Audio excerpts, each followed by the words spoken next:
You do that with footballers, like he said about Leeds. I've kept really quiet, but I'll tell you something. He went down in my estimation when he said that. We have not resorted to that, but I'll tell you, you can tell him now, be watching it, we're still fighting for this title, and he's got to go to Middlesbrough and get something. And I'll tell you, honestly, I will love it if we beat them. Love it.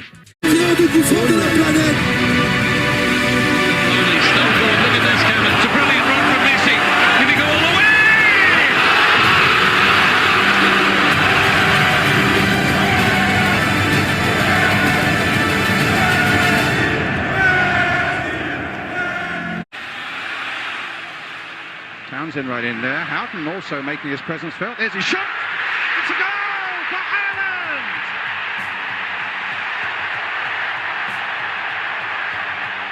The goalkeeper caught badly out of position.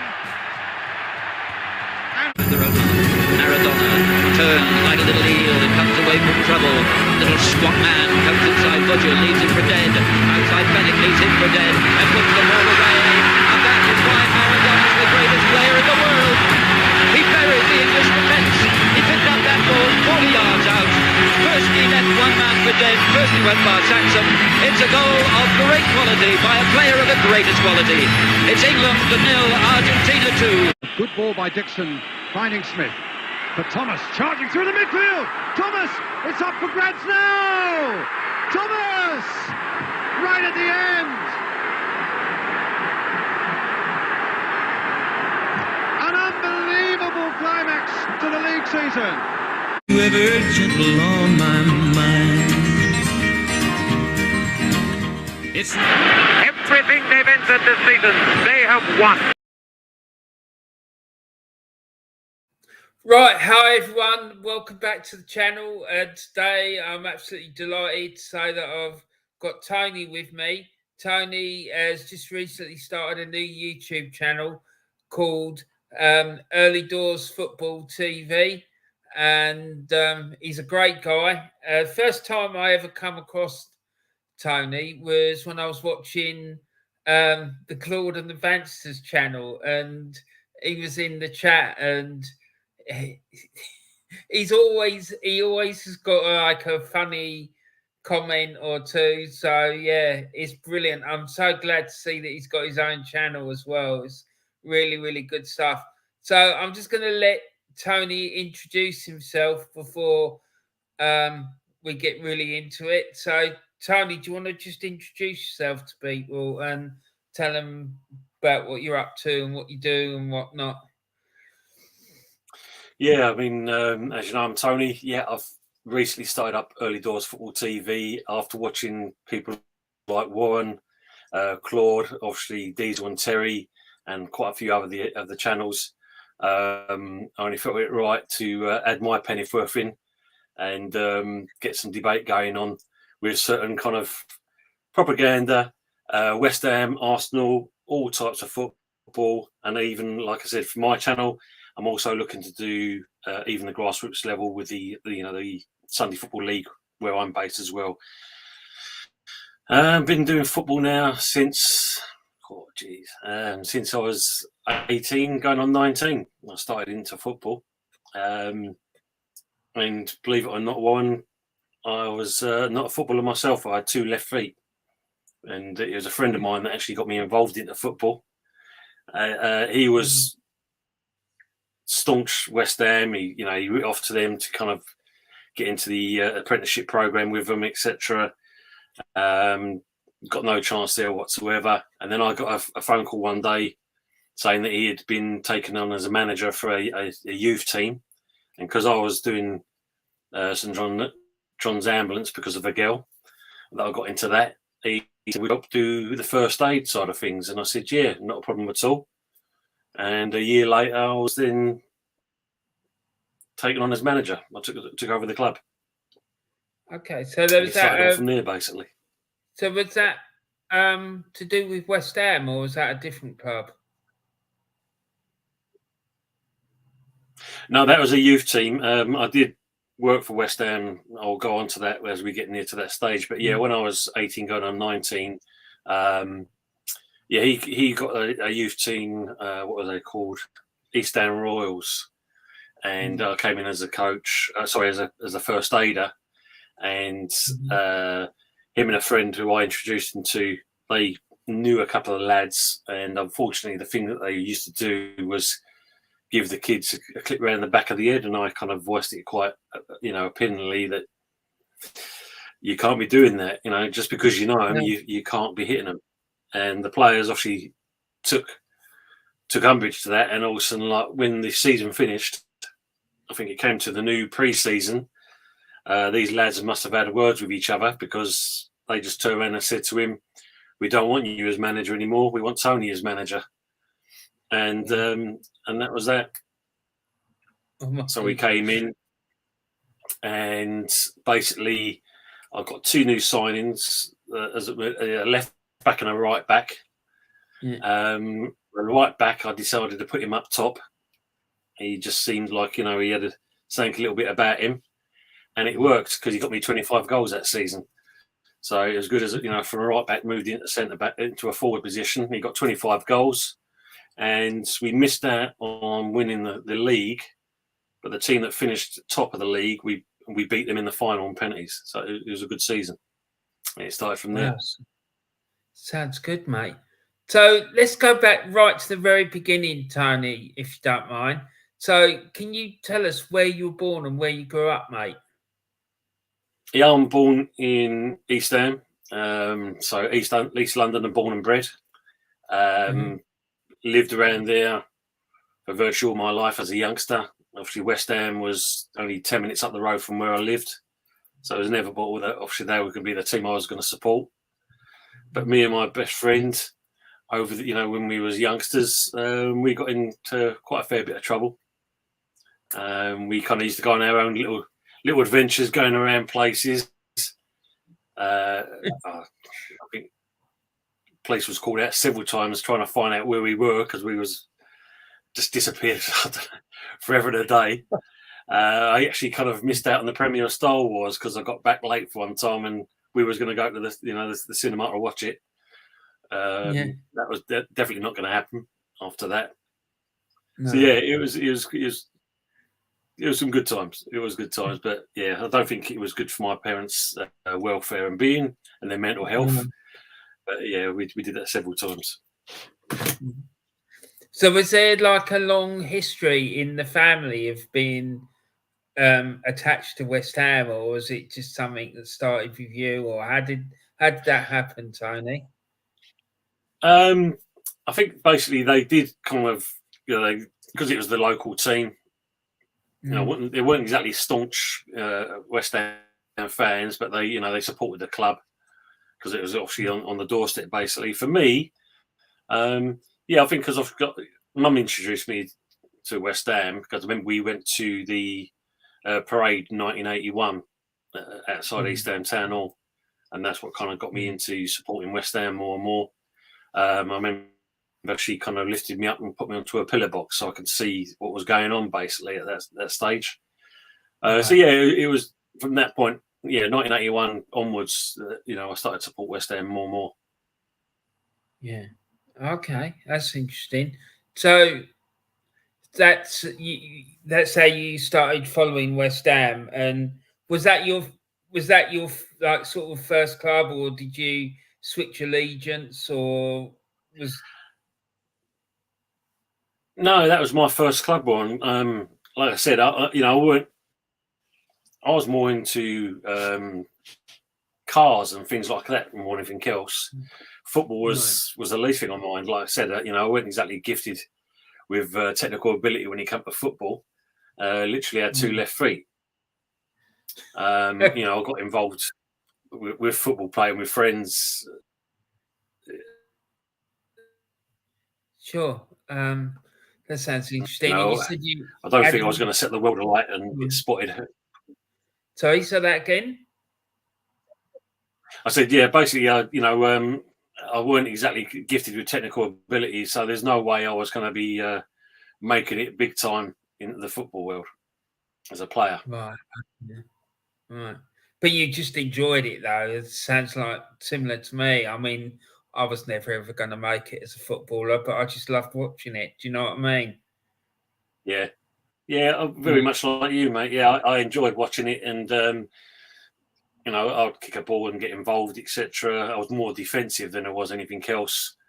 But it was good to get involved with the lads, and everyone enjoyed what they did. So it was it's good in that respects. 100%, 100%. So you're interested. You said you were interested in cars and whatnot, and so did you have an interest in motorsport as well when you were growing up? I watched it a little bit, etc. But I'll say it was all kind of forms of transport, from cars, helicopters, planes, ships. Motorbikes are nice to look at, but that was it for me on motorbikes. But other than that, when Dad watched a little bit of sport, watched the Grand Prix and stuff like that.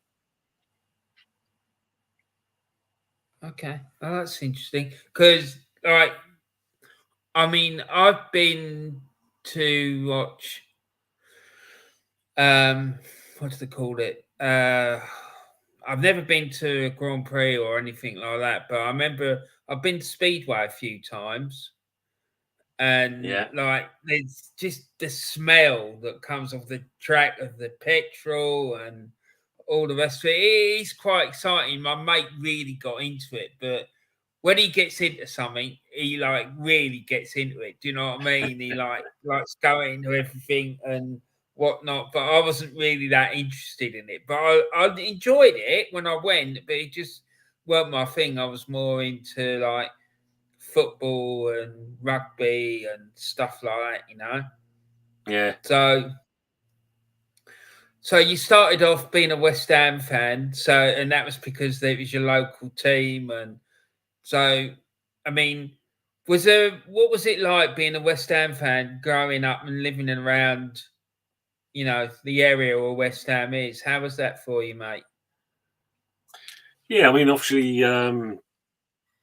it was quite good because it was busy on match days because they'd even park all the way down where we were. Like I said, we was about 10 minutes away from the ground, etc. But because obviously parking was so bad around the area, they actually come and parked all the way to where we were. So you saw obviously everyone wearing the claret and blue tops and the scarves and the hats, etc. If we was out and we was up the high street, you'd hear all the singing and chanting going on. So it was nice. It was a nice kind of atmosphere.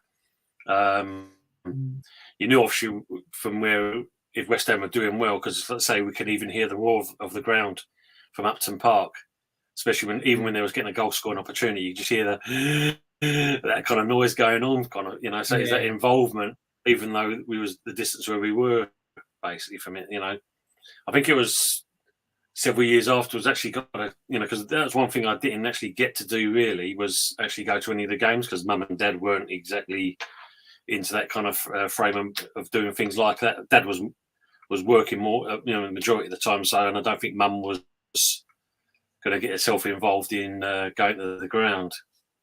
But when I actually got to go to a game, what an experience! Especially being involved in that noise you could hear from where where I lived, hearing that noise going on, and then actually kind of seeing it in your own eyes. When a tackle was put in, when a goal scoring opportunity came in, and of course when the referee got it, hearing the first kind of being used to expletives at that stage kind of thing, I can imagine. And so before you started going, before you first went to a game, and do you used to watch it on TV or listen to it on the radio and stuff like that as well? Yeah, a bit of both. Watched it on the radio, and obviously when it was on the TV, and that blimey, you look at the pitches then compared to now. It's a wonder games actually were allowed to play on, but that's how football was. But it was good to see. I suppose the best way to describe that kind of raw type of football then, because it was all about ability, then, wasn't it? There's no kind of prima donna stuff going on. It was players actually kind of playing football, and it was good to experience that and actually watch that.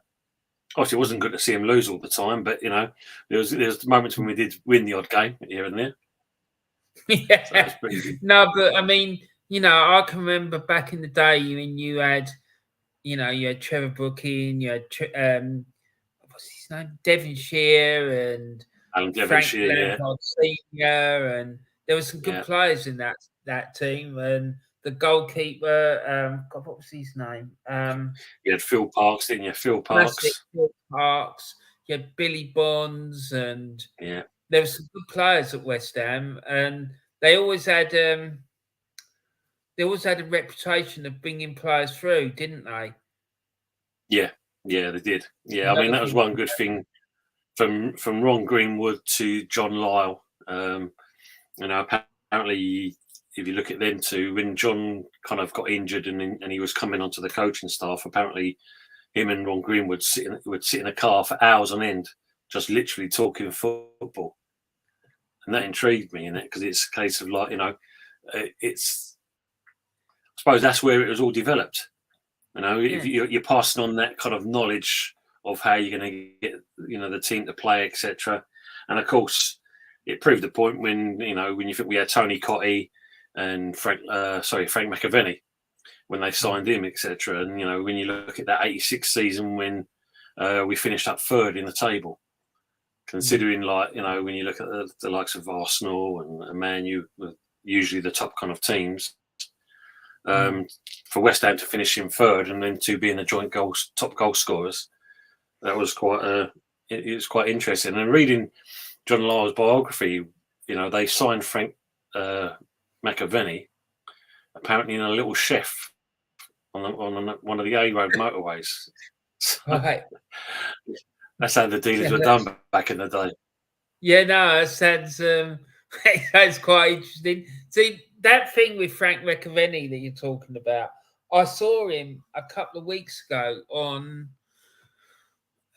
he was on a podcast with what's that guy's name? The guy with long hair, who's a West Ham fan. He comes from around the area as well. It's a comedian, Russell Brand, that's it. Russell Brand, Russell Brand, yeah. Yeah, he was on a podcast with him. And, Russell Brand's a big McAvenny fan, and he was talking to him about that season in particular. And Frank McAvenny said, we should have won the title that year. He said, it's only because something happened.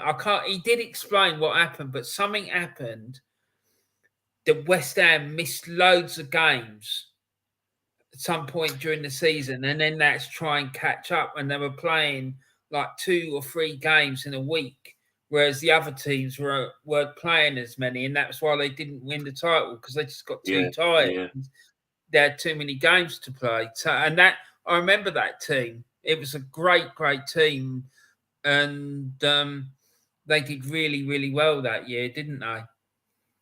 They did. I mean, I know the incident, and you think for the life of me I can remember what it was now, because I've heard the explanation of it as well. What was it do now? I think it was, I can't remember, it was a couple of injuries that cost them. But yeah, if they didn't have that, they was playing catch up, as you said, and from that point onwards, it was just kind of very hard to kind of keep on the momentum from that stage. And yeah, unfortunately, I mean, but third, bloody hell, back in the old, you think the old first division would take that still. No, it was good. I mean, they did really well. Sorry, what? Because now, if that happened now, you'd be like qualified for the Champions League as well, which is what most of the fans these days seem interested in. They're not really that interested. Yeah, that's the thing, isn't it? Yeah, it's just a bit. I don't understand it, mate, to be honest, but that's what they seem to like. So, so can you remember what your first game was at Upton Park, mate?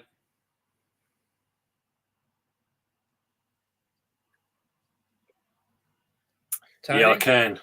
Oh, sorry, mate. Remember vividly. We played. I think it's my. Can you hear me all right? I think it was going to be quiet. Yeah, I can now. It was against Sheffield United, and I think I've had more fun watching paint dry. It was such a boring, dull game. It had 0-0 written all over it, and I'll never forget it. It was a grey, dark day, and I think they could have stayed out there all night. There was no way either team was scoring a goal. And I remember when we finished, me and my mate, we were walking back, and the heavens opened up. And the worst part of my mate's house was having renovation work done. There was having a room built up in the loft conversion. Right. And because it hammered down so badly, the water just kind of got into the house, completely wrecked his house. So it really topped it off. So there's that, plus there's the old boy going from against Sheffield United. Yeah. If I could turn back the clock, I would definitely, that'd be one game where I say I'll turn it down and go to it.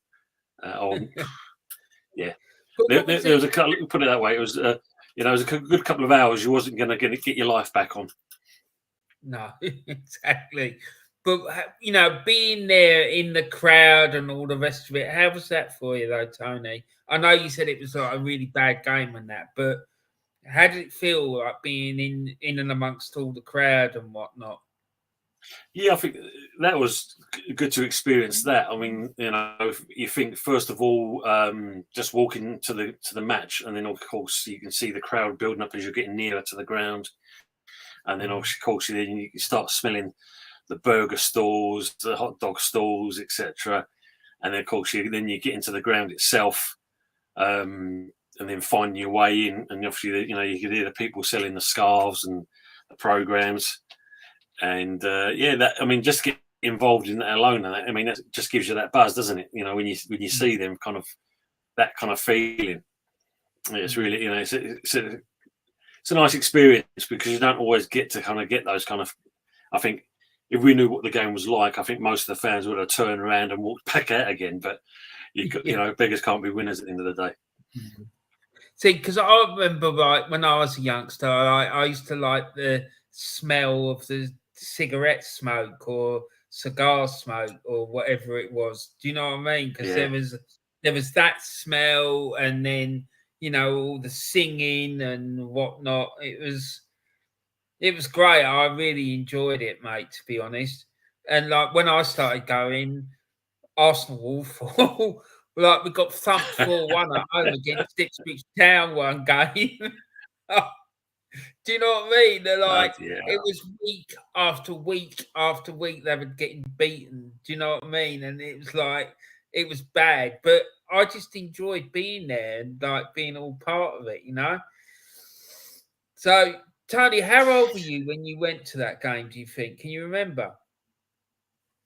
Yeah, I'd say I was 17, 17 at the time. Wow. Yeah. Yeah, I mean, I can, because I remember my first game, I was about 5. Do you know what I mean? Wow. I went with my dad, and like we was in the Clock End at Highbury, and it was against Liverpool, and it was the game. I don't know if you remember the game, but there was a game where Jimmy Hill got ended up having to run the line because the linesman got injured in the warm-up. Yeah, I remember the game. Yeah. That was the one. That was my first ever game, and we were in the Clock End, and I remember he was chatting to these Liverpool fans, and there was no hassle or anything like that. There was a bit of banter and things, if I remember rightly, but it was great. And like again, it was the atmosphere and like being all the noise and the smells and the whatnot. It was great. It really was. But so most of the time, Tony, because you were telling me that you didn't go all the time when you were really young, but most of the time you were saying that you used to watch it on TV or on the radio and whatnot. So how was that for you? How did you find like watching the games on TV and not listening to it on the radio? Them play that, football, etc. And that was just obviously West Ham. I was watching a few teams. But then when you kind of hear it on the radio, it's obviously not exactly the same, but you can hear the enthusiasm from the radio presenter. So that gives you an idea how the game was playing. But I think, I don't know if you experienced it yourself, or when you actually go to your first game and then you kind of see it for yourself, how you see the difference in how you perceive the game itself. Because when you think a TV program, you can see what's going on and they're kicking the ball, etc. But then when you're actually there yourself, and it's like, and you watch TV again, it's a case of like, I was sitting over there, or I was standing over there watching that when he played that ball through, and when the crowd cheered on. Yeah, it definitely gives it a different perspective. But I think it gives you a good perspective because you see it from both angles.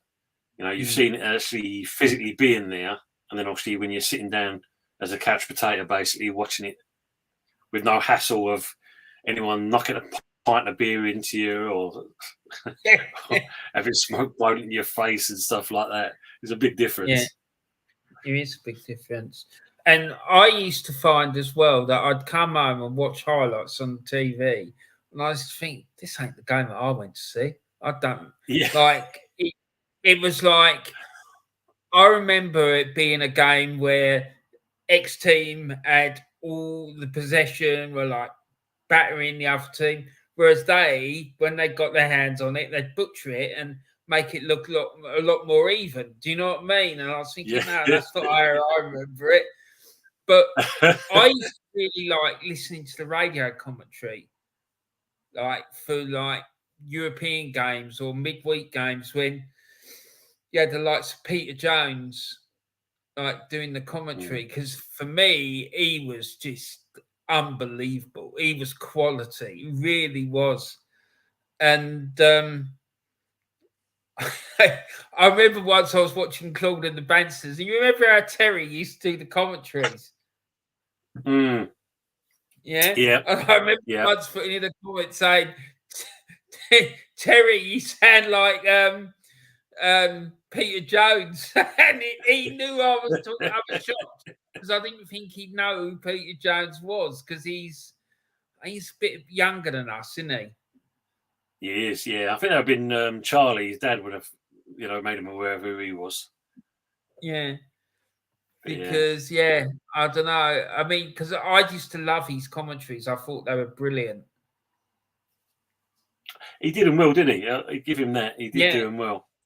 And I suppose, like him and Kelson, it is a shame that, God rest his soul, the passing of poor old Claude. But old Terence, unfortunately, as much as we banter him and berate him, work at the moment is kind of in the way. I think he would love to sit himself up, but at the moment, with all work going on, he's just not got the time. But you can imagine if he did, though, I think he'd do all right. No, I think he would as well, and I think he'd get a lot of people watching him as well, because he is good. Do you know what I mean? In front of the camera, and the way he presents himself, he's quite comical as well. That's the other thing, especially when he gets going with Diesel, It is. It's funny. It really is. So he's normally like that, though, Warren. He really is normally like that. I mean, even when we have Christmas dinners, etc., and that, there's no difference in him. He's exactly what you see. It's like it on the tin. He doesn't change. He's still exactly the same person. And you've got to love him for it, basically. I like it. Do you know what I mean? I just love the fact that he is the way that he is. It's brilliant, and I respect him for it. So when you were growing up, mate, did you follow any other sports like cricket or rugby or things like that? Rugby every now and then, and a little bit of tennis, but cricket and golf, no.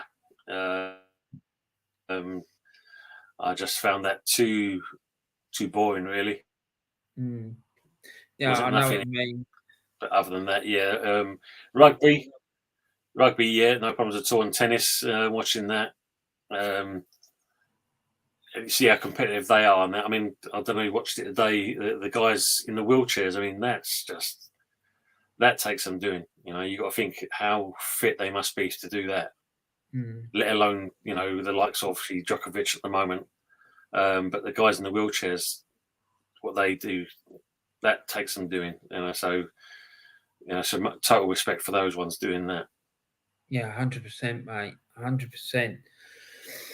And you said about when you started going to the games, you went with a mate. Is that right? Yes. Yeah. Yeah.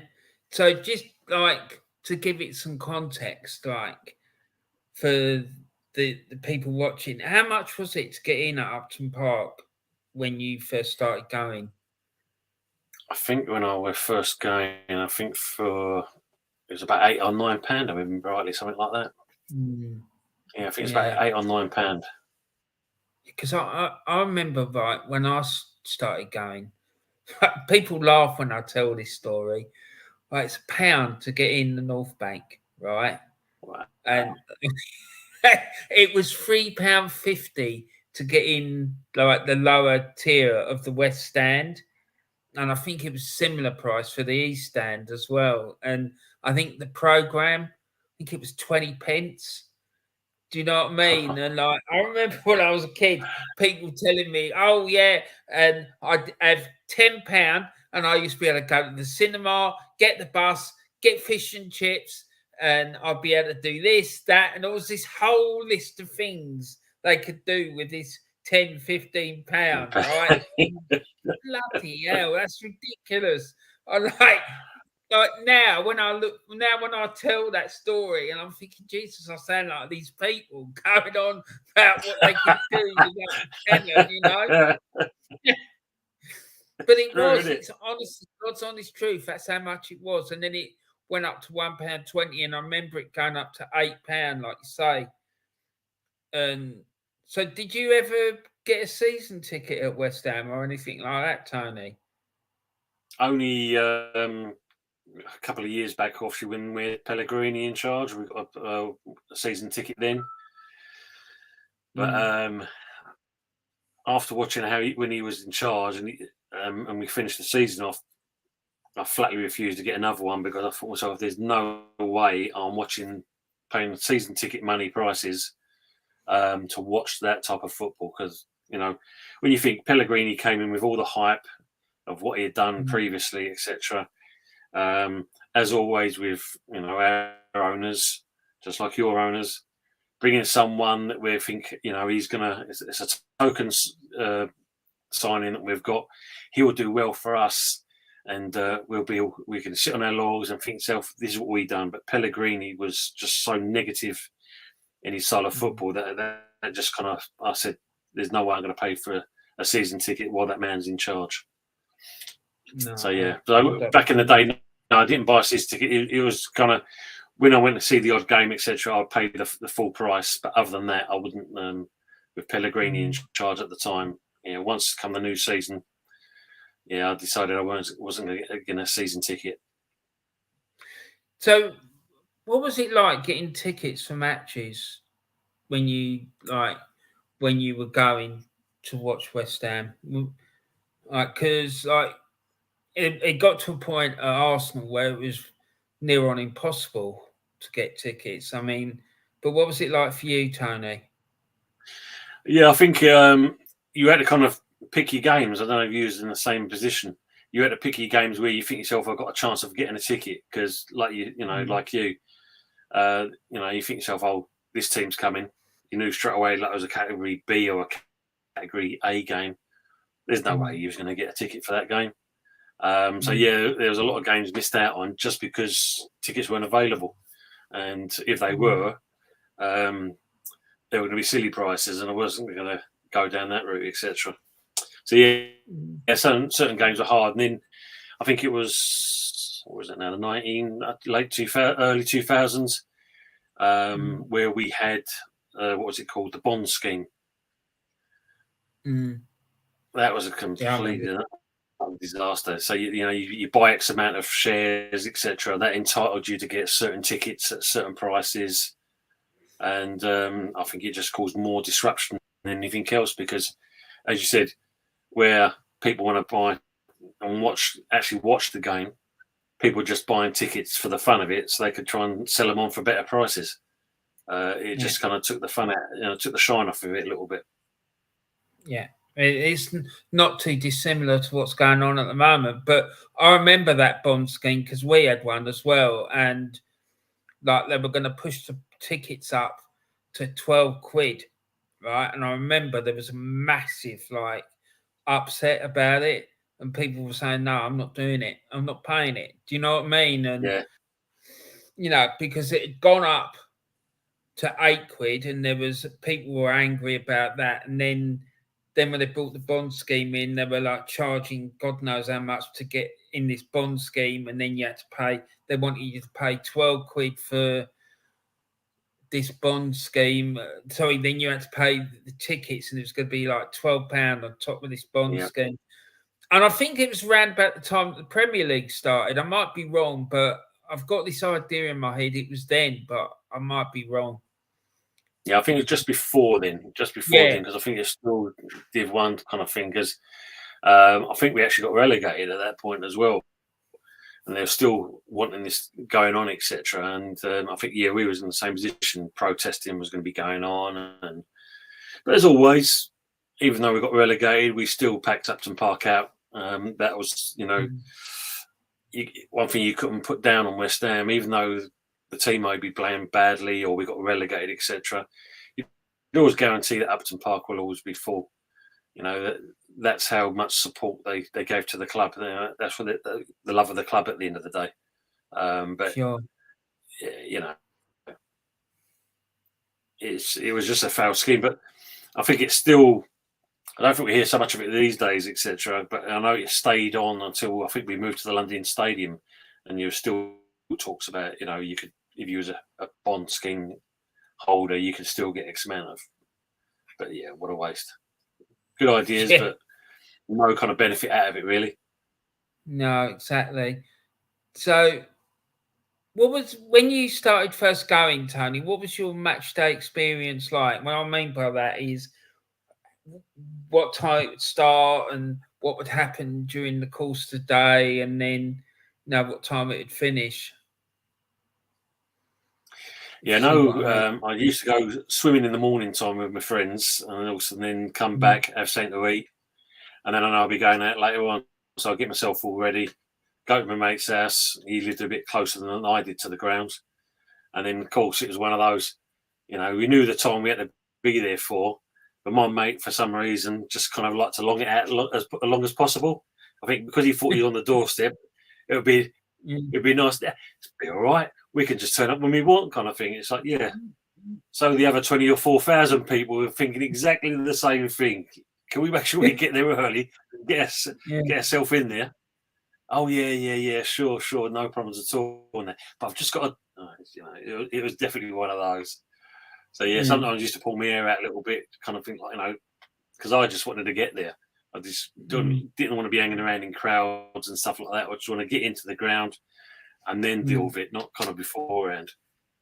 No, I can relate to that. I mean, I was quite lucky in that respect because when I started going with a group of fellas, most of them liked being in the ground for about an hour before. Do you know what I mean? So there wasn't this business of like there being a last minute rush to get inside the stadium, because I am aware, I've spoken to people about it, and there were people who would they would go to the pub and like sort of about 10 to 3, they were still sitting in the pub having a pint or whatnot. And then it was like a mad run down the road to get in the ground and whatnot. But no, I never had that experience, thankfully.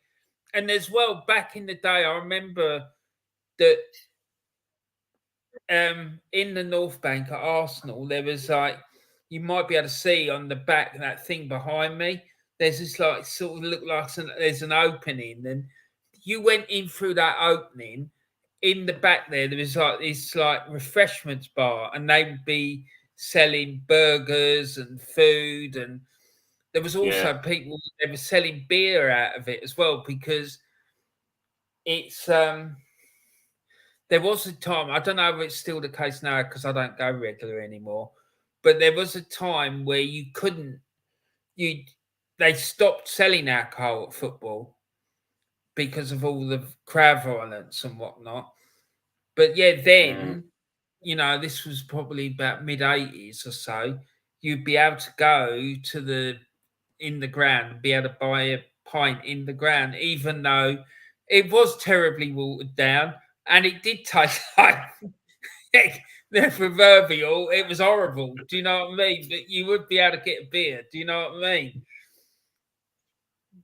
So, yeah, I mean, I remember when I started to drive when I was 17, 18, I remember going to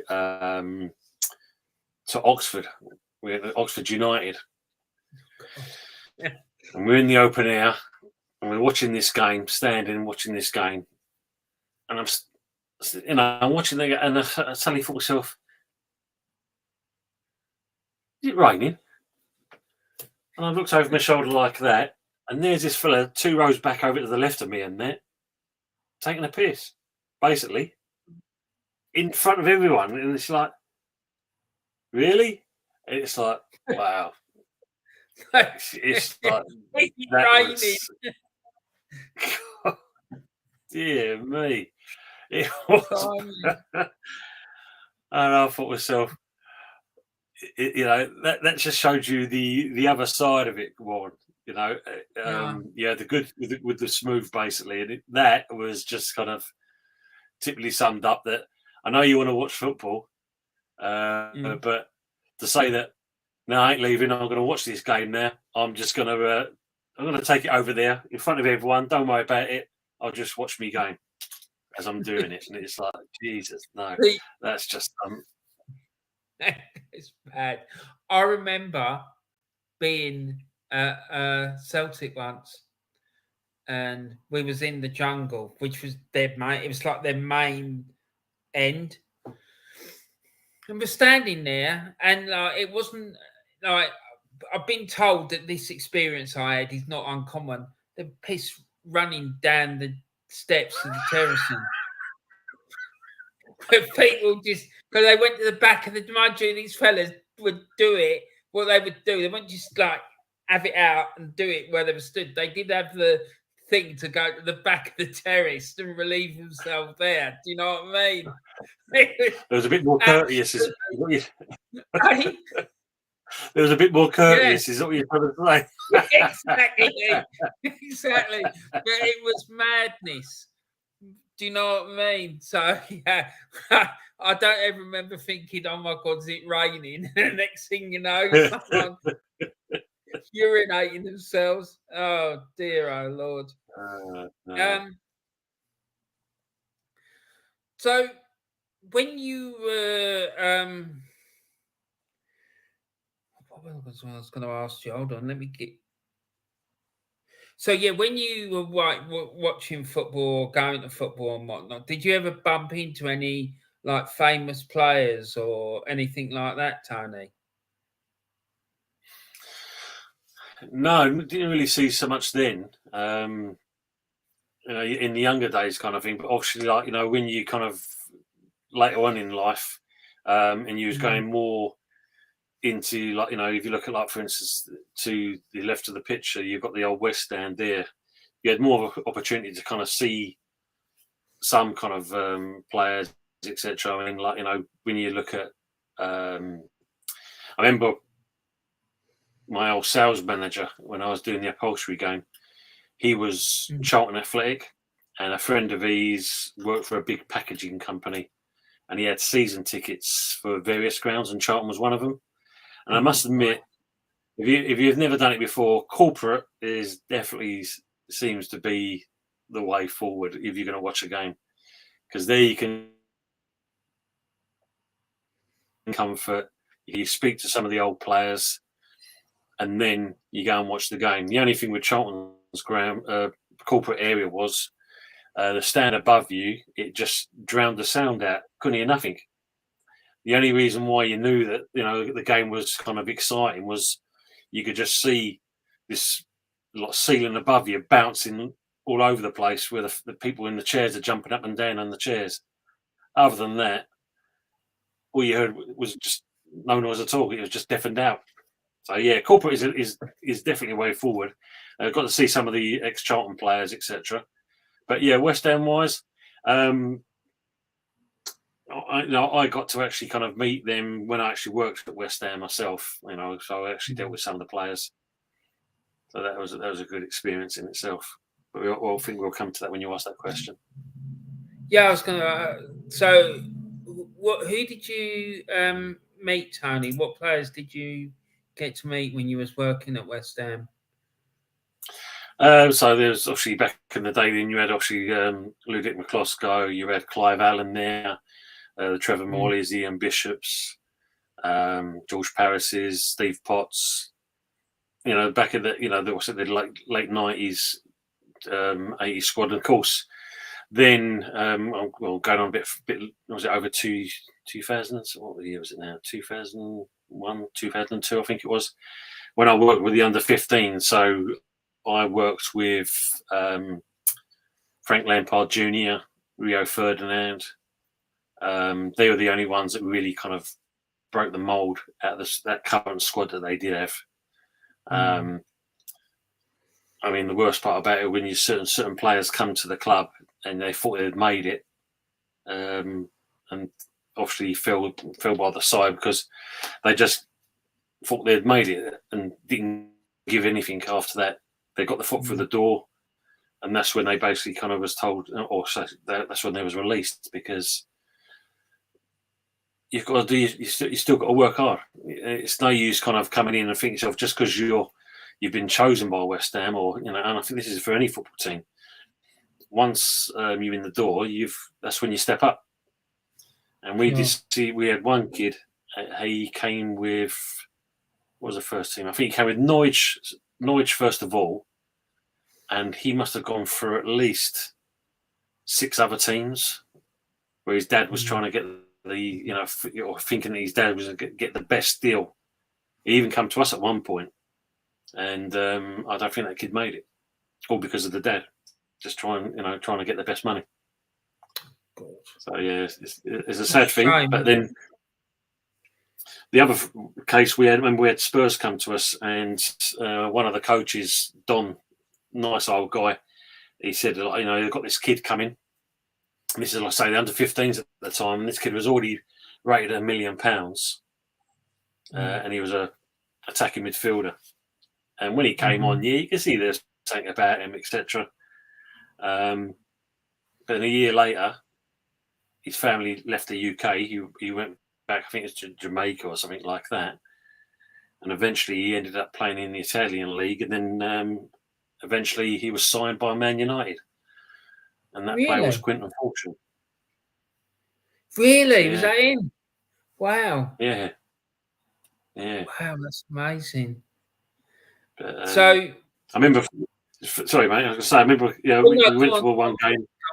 We went to play Chatham. Funny enough, one foggy Saturday morning, and I had to sit in the car with Frank Lampard Senior and Junior and another player, youngster. And I'll never forget Frank Senior turned around and said to Frank, you may have my name, but you've got to you've got to earn your stripes. He goes, you're not going to get no help from me. And he made sure of that. But give Frank Jr. his dues.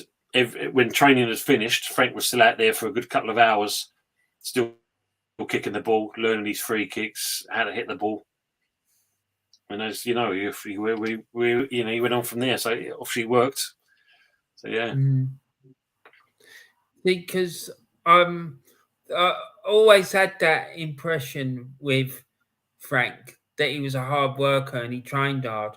Because I've heard people saying that before about him that he really worked hard on his game, and he trained. He was a good trainer and worked hard and whatnot. So it just shows you that you can, if you do put the work in, you can get the rewards, doesn't it? Absolutely. I mean, he was, when I first was there, he was fat little Frank at the time.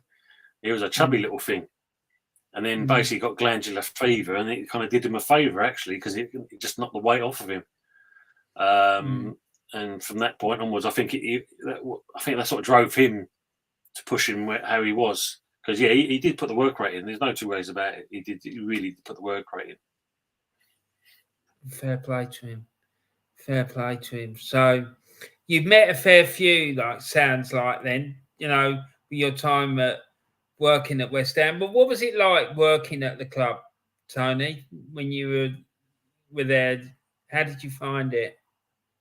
Yeah, it was a good atmosphere actually. It's a family club, and that's one thing they still kind of maintain to this day. So everyone kind of looks out for each other. The training facilities were, I suppose, for the time were fairly decent. Their medical room, then obviously the gym and the weights, etc. You had obviously the training fields out there, the football pitches, etc. And of course we had the indoor arena as well. So yeah, it was a good facilities in that respect. I mean, the funny part about it, I know there was one old girl. She must have moved in at a later stage because she was her house backed onto the training area, and she lost it after a while because the amount of balls that were kicked into her garden. She ended up knifing the balls and then throwing them back to us. She was just literally getting all these balls pelted into her back garden. She had enough. Yeah, there come the kitchen knife and just punched them. So that was that basically. But yeah, I mean, I've seen when Julian Dix came back to us from Liverpool, and he had the knee surgery, and he got back into light training. And I remember the coaches turn around and say to him, "Right, Dixie, you're going to play in this game. And remember, these are only under 15s, so take it easy on them. Don't kind of going hard-footed or anything like that. Yeah, no problems at all, boy, lads. I'll be all right. Don't worry on that. I've got to take it easy with my knee." First challenge he goes into, and this youngster's thrown 360 up into the air, lands on the deck, and all you could hear from the sidelines was "Dixie," and then of course he just kind of put his hand up and said, "Sorry, boys, won't happen again." Oh God! But that was the way he played the game, though, wasn't it? Do you know what I mean? 100%. You don't see that these days, do you? Can't get away with it as much these days. No, God dear me, he would last like 5 minutes, would he? Jesus. So, when you were growing up, Tony, watching West Ham, who was your favourite players? Would you say? Yeah, Brooklyn was a favourite because obviously he scored the goals.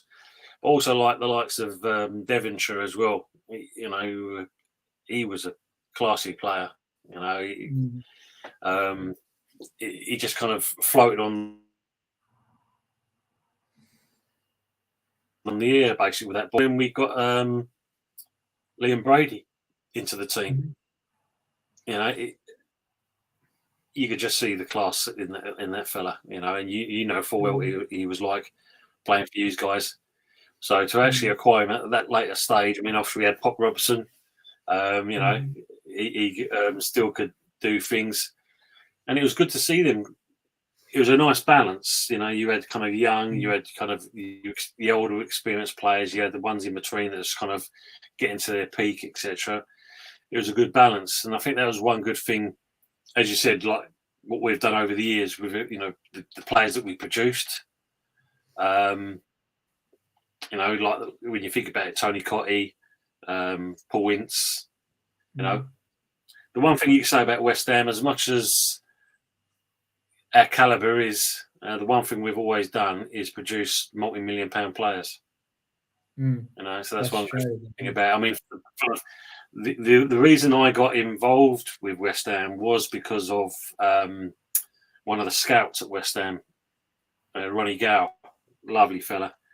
He kind of when I was working, because I should say with this St John's ambulance, we had West Ham as a duty, and I got called up there and asked would I kind of be the physio for for the under 15s and 16s, which I did. So, you know, because of him, I have a great relationship with him, a really good relationship. So, yeah, I do miss those days. I mean, unfortunately, I fell out with Jimmy Neighbour. Oh, dear. Another one, God rest his soul, passed away. But it was strange. Me and him fell out at West Ham, but in years to come, when I did semi-pro football, he was the manager of St Albans, and we got on really well. Really strange. I think I suppose it's the pressure at that stage. You think a professional club compared to a non-league club, the pressure was immense. I mean, you've just got to look at Tony Carr. I think he's still at West Ham. When he first came in, he had jet black hair. You look at him now, he's like a silver fox. That's how much pressure it puts on that stage kind of thing, you know.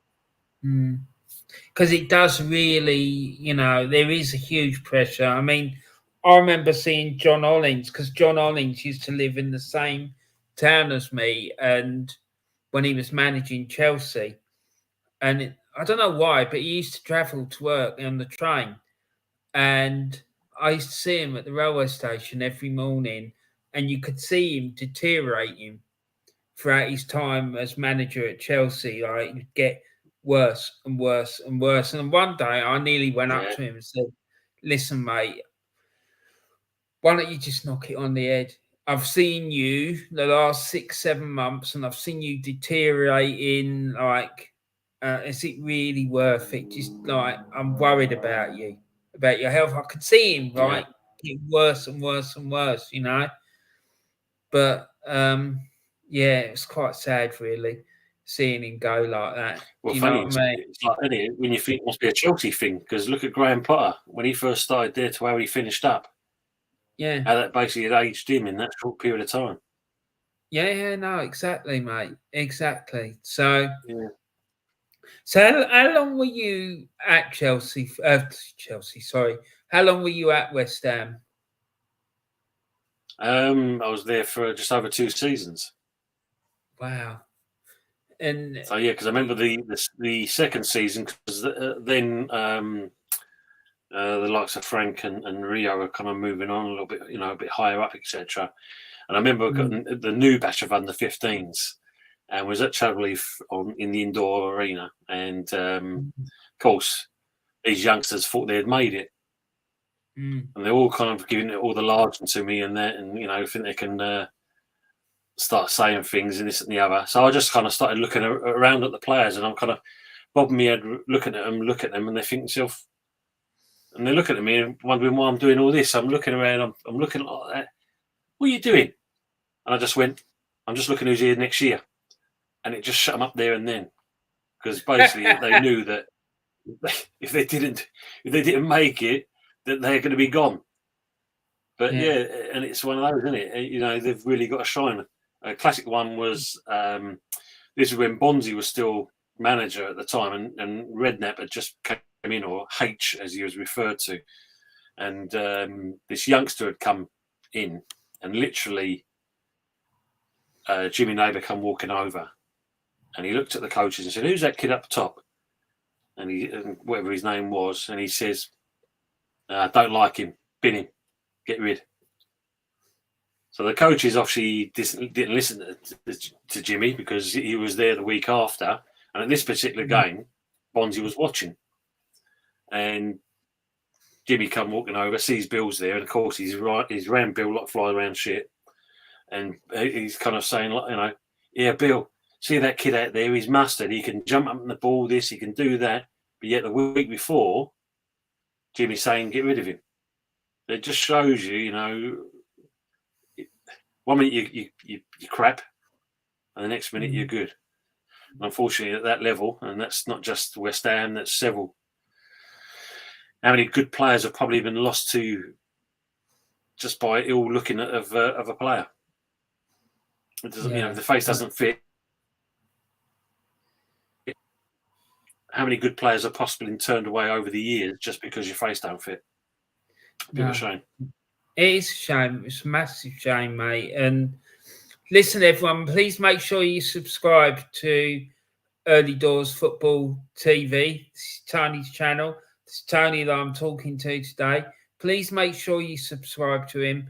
And also, please make sure that you put likes on all his videos and things like that. He's just started his channel and he's making a great job of it. It's going really nicely. So please make sure you show him some love and go and subscribe to him.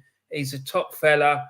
He's a big West Ham fan. He's passionate about his football. So please go and subscribe to him. Also, the link for his channel is in the description of the video. So all you need to do is just click on the link and it will take you to his channel so you can go and subscribe to him.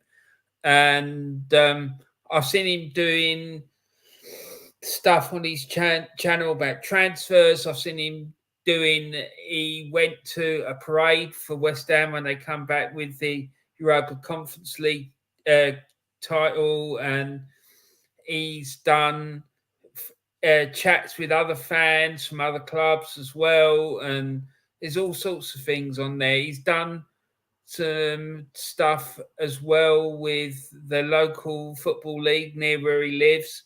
So yeah, it's lots of different and interesting things to watch on his channel. So please make sure you go and check it out. So yeah, it's a really, really good channel. He's a good lad, he's got a brilliant sense of humour, and he's really passionate about football. So please go and make sure you show him a lot of love and support. So Tony, did you ever play football? I mean, apart from when you were at West Ham, did you ever go when you were working in other places? Did you ever get involved in football at work or anything like that? Mainly coaching and more anything else. Like I say, they'd watch me for the first 5-10 minutes and say, like, off you come. Didn't realise you was that bad, basically. So, Wow. You know, the plan worked, basically. So I came off on that, and then I just kind of coach on the sideline. I think it's, like I said, it's something I got into at an early age, like I say, 18 going on 19. I was brought in to do Sunday football, and that was, it just took off, from there, basically. And 34 years later, I'm still coaching. So you're still coaching now, Tony? Yeah, I'm helping out my son's team. They're in the Premier Division of the league that they're in at the moment. So this is the second year my first full year with them. I started with them, was it about 4 months before as the season was in. So this will be my fourth complete season with them this year. They're a good bunch of lads. They are a good bunch of lads. And I enjoy working with them. I'm pleased to hear that. That sounds good. So what sort of stuff do you do with them, Tony, at the club? So basically kind of working on their play. So in trying to improve them, better for passing and obviously pressing. And obviously, as they play tactically as a formation, it's just kind of making sure they kind of play more of a unit rather than, as a team than as individuals. There's a couple of them that's still a little bit like that, but that's like any Sunday football team. Virtually, you're always going to get that in there. But no, we've been working on that last season. It's paid off. And we've carried on into the new season. So this is 2-2 from there. 2 friendlies, 2 wins. So yeah, it's going well so far. Good. Well, I'm pleased to hear that, mate, and I hope it's successful for you this season as well. So that's great. I'm really, really pleased to hear that. So. Where are we? So, right. So going on, I'm just going to ask you some more questions about being a West Ham fan, really. So, who do you think was West Ham's greatest ever player? Obviously, the one that stands out is obviously, God blimey, that's gone right off the tip of my tongue. Our captain, England captain. Bobby Moore. God, Jesus Christ. Bobby Moore, that's the one, yeah. How did I forget that? Just shows you when you're on the spotlight, when you kind of freeze. You freeze in the spotlight. Yeah, I mean, when you look at, Bobby Moore and that, a local lad, started off at the West Ham and just kind of made a name for himself. And he was a no-nonsense footballer. And it proved that in the World Cup against Pele, how they kind of both had admiration for each other come the end of that particular game. But yeah, that's what I think was an inspiration as well, watching someone like that come from humble background and was able to make it. But I think that was the thing about West Ham. You know, they did pick local players kicking the ball around the park, and he was given that opportunity. And as we know, the rest was history. Unfortunately, we know certain players are not good as managers. Bobby was one of those. He was no good as an actual manager itself. Just like if you look at, you know, your Patrick Vieira, is manager for him, because obviously we see him struggle at Crystal Palace of all teams. We know obviously Gary Neville is definitely not a manager. Talks again, actually doing it is a completely different thing. But Bobby Moore, no, I mean that was great. And of course you got to say the likes of Billy Bonds, you know, Jeff Hurst. There's quite a few to mention, you know, and even as we went on, kind of thing, you know, when you got to think, you know, the Joe Coles of this world, Frank Lampard, Michael Carrick, Rio. It's good that as you set up, we've moved on and we've nurtured teams into like I said earlier on, £1 million players. It's good. It's ironic because I remember there was a kid when I was there, Jason Gerrity, his name was, and I think he would have gone on to be possibly an England player, but unfortunately he done his cruciate ligament and he was released by the club. And then once I left West Ham, I actually got involved in semi-pro football, and one of the clubs I went to, he was actually there, and that's where he made his name. You know, in semi-pro football, he couldn't make it pro football, but he did it in semi-pro football. And yeah, it's a shame, you know, because I suppose back in the day, then sports science is nothing like it is now. You think, you know, when they used to cut you for a knee injury, and they literally kind of cut your knee wide open, put your ligaments back together, and hope that they knit, and that's it. Whereas now they can just go and buy keyhole surgery, couple of tweaks here and there, shave a bit of cartilage off, and hey presto, you can still carry on football. But back in the day, then it wasn't as sophisticated. But yeah, I'm glad to see that he was doing it at a different level. Yeah, but no, 100%. Because that must have been heartbreaking for the lad. Like, you know, being on this route where you think that you're going to be like a professional footballer, and then all of a sudden, bang, it just all comes crashing down around your ears. Do you know what I mean? It must be heartbreaking, mate. It is, mate, because I know when I was at Clapton Football Club semi-pro team, we had a fella come to us. He was actually an Arsenal apprentice, Robbie. And the problem with him, you could tell, you know, we noticed that after a while why he possibly got released by Arsenal, because you could just tell that he had taken umbrage to being dropped and kicked out of the club. But every now and then, he'll just flick that switch, and you see that brilliance in him. But as soon as he switched it on, he'll switch it off. And as you said, it's heartbreaking because, you know, certain people handle it a certain way, and I'm sure someone like him, it was a case of like, you know, I've just had a massive kicking in the balls, and how do I answer that? Well, for me, I'd always push players on that. If you've been knocked back, then you get yourself back up again and you get back in there again. Prove to them that, you know, there is a bit more to it than that was just a one-off.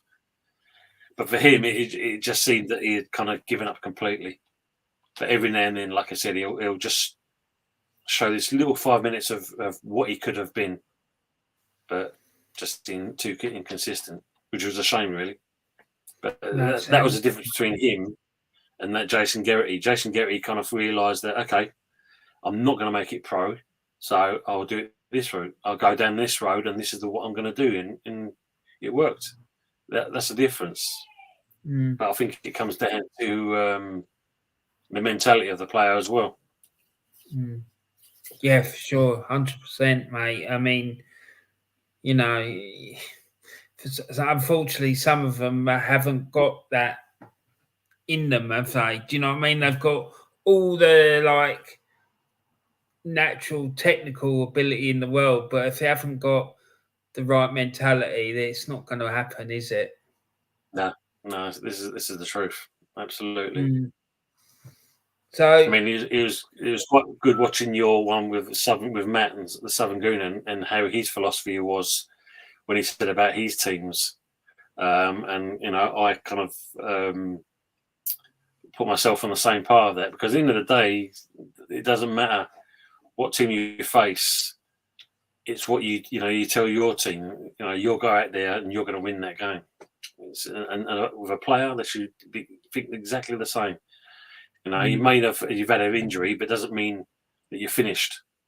I mean, the right back I signed from back in the day when I first got into football, he was with me when I formed East Thames. That was my team for 30 odd years. With that, his foot dug into the ground. Suppose you say that was the ground. His foot dug into the ground. Was the best way to say it. About that much into the ground, and he literally did 180 in the air and ruptured all the ligaments in his right ankle. And the team went and saw him. They kind of visited on a regular basis, and then when he kind of got back into light training, and he actually did his first game, it was a case of like, and I said to him, one thing you can't do is shirk in a challenge. You've got to put 100% into that challenge. I said, that's the only way you're going to know if it's knit together well. And he went in for his first 50-50. He won the ball clearly. No pain. Looked over, give the thumbs up. And basically from there, carried on. So it's one of those. It's how you kind of push the player to realise you can get the best out of him. 100%, mate. And, you know, fair play to him, you know.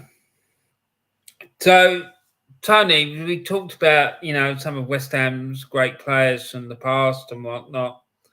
So, like, looking over West Ham's history and whatnot, what do you think is their greatest ever achievement? I mean, this year you've just recently gone out and won a European trophy. But what do you think is West Ham's greatest ever achievement? Like I jokingly say, in 1966, we did all right as West Ham. I think we won the World Cup. Exactly.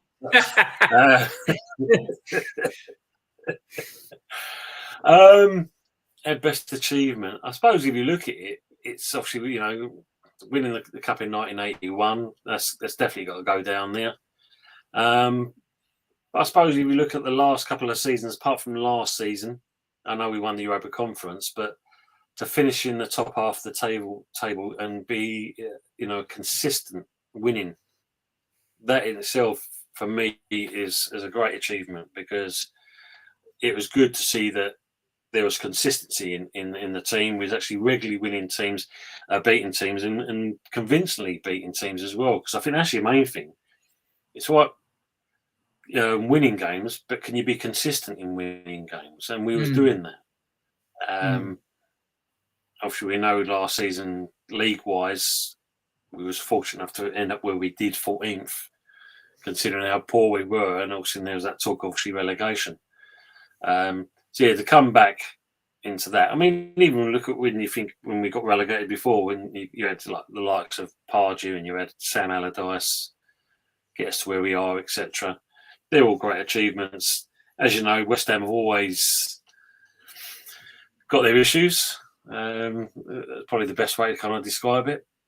But no, I think what Moyes has done over the last 3 seasons in itself is good. I know everyone doesn't like that, you know, we should be doing better, etc. But you got to think at the end of the day in that, and no disrespect, and I know certain people won't like hearing it kind of thing, but we are West Ham, And you've got to realise that unfortunately, we have got limitations. As much as our owners promised us that once we move to the London Stadium, we're going to compete and all this stuff, you've got to back it up and sign the right players to get to that kind of situation. I mean, I don't need to preach to you, Warren, and that you've seen it for the last 16, 18 years at the moment. Yes. So I don't need to preach to you on that one at all, kind of thing. But from our point of view, yeah, I mean, it's good to see, and obviously, you know, he's now moved on. But again, we've developed a player in the likes of Rice.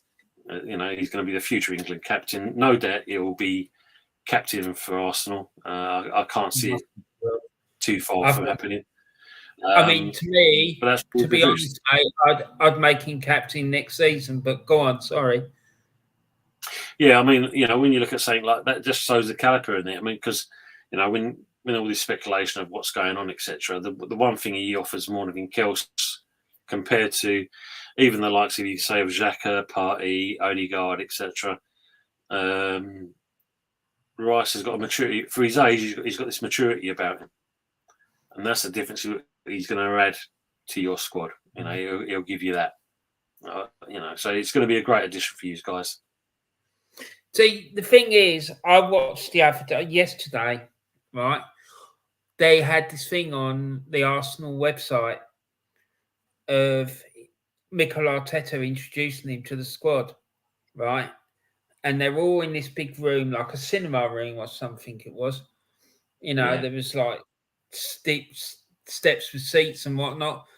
He was sat up right at the back. And Arteta said to him, "Do you want to say a few words, Declan?" And he said, "Yeah, I'll say a few words." And he said, "Yeah, I've come here to win trophies." Do you know what I mean? And like, I really like that. The fact that he weren't scared to speak and he said what he said and the way he said it. It was really, for me, it was really impressive. And he's obviously got great leadership skills. And I think that he should be captain. I'd say he'd be a much better captain than the current one. That's for sure. Do you know what I mean? So, do you know? I was very impressed with that, mate. I was, and you know, what was quite funny. One, I don't know if you saw it or heard it, kind of thing, is the fact of we did a little bit for him, and obviously he did his statement, etc. Yeah, you got Arsenal fans moaning that, hold on, West Ham didn't kind of mention anything about Arsenal. No. I found that embarrassing. It's like, no, he's leaving West Ham, going to you. He's not kind of still at West Ham, and it just didn't make sense. But then I think, because obviously when you look at, I think, I don't know if you saw the DT kind of comment saying about how we kind of we didn't kind of show respect to the player because we didn't mention anything. Whereas with Timber, Ajax had that little video, and at the end of it, there was a kid in the doorway wearing an Arsenal kit. So they're saying like, well, they did that. Well, why should West Ham do that? Yes, not being funny. The Timber deal was a bit more clear cut than what you did with Rice, how long you longed that out for and get it crossed over the line. The Timber deal was a lot more clear cut. So to turn around and think to yourself, why should West Ham mention anything about Arsenal? Because we developed the player to what he is. You saw that and you've paid the money for it. So there's nothing to that. No, exactly. And I found it embarrassing that these people are saying that, because I was just thinking, well, where does it say that they've got to mention Arsenal? There's nothing to say that they have. Do you know what I mean? They just said that he's left the club, blah, blah, blah. And at the end of the day, what does it matter? Do you know what I mean? Arsenal signed him. Do you know what I mean? We never used to get all this and like announcements and whatnot back in the day. It would just be in the paper.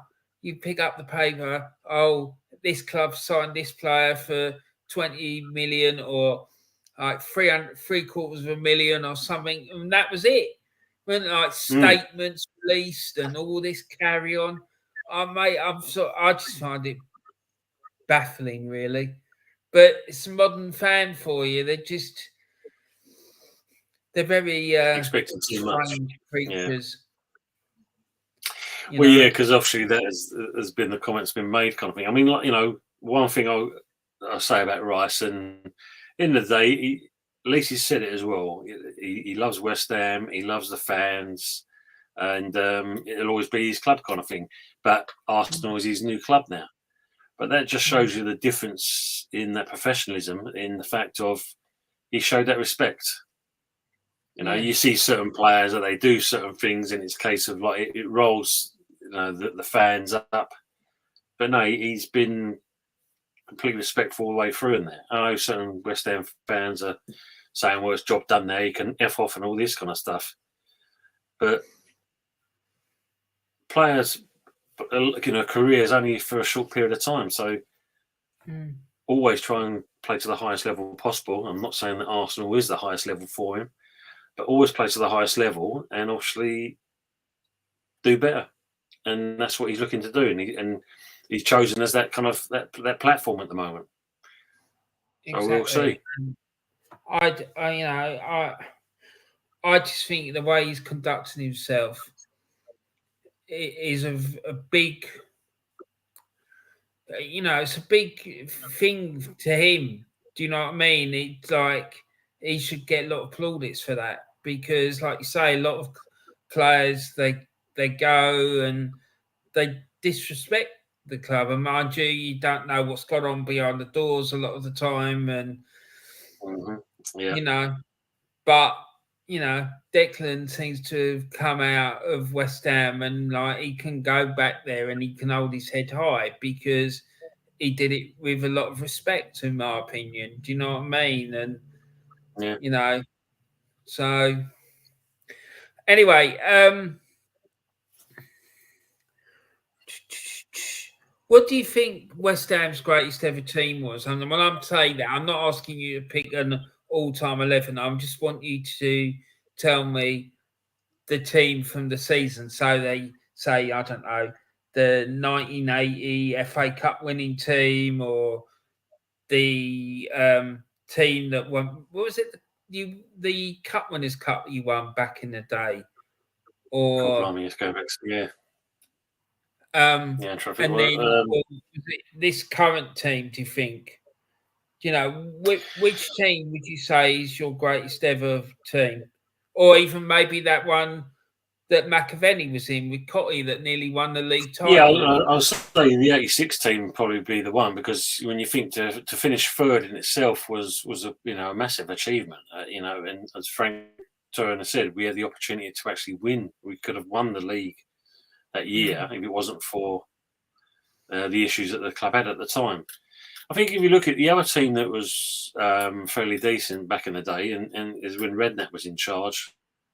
When you think we had like Anton Ferdinand, Rio Ferdinand, we had Carrick, we had Joe Cole, we had Lampard, we had Glenn Johnson.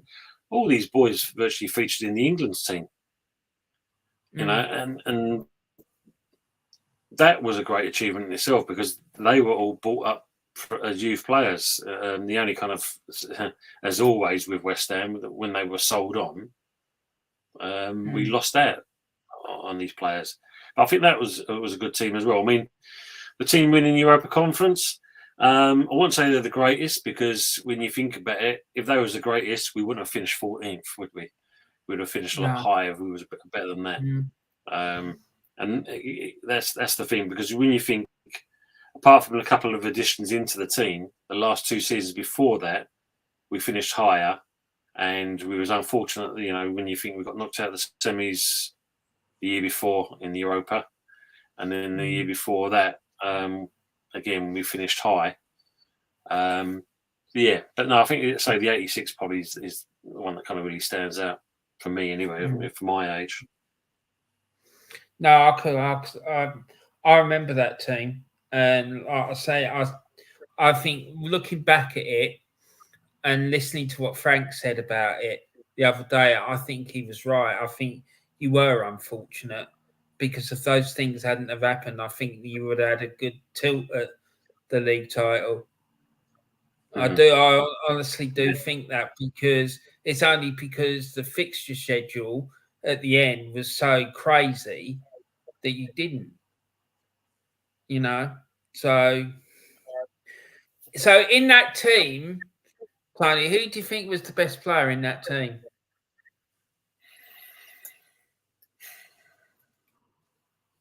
I'd say, because he got the goals net, it would be Tony Cottee, because again he was a homegrown talent. You think McAvenny would be brought in, but Tony Cottee we developed into what he was.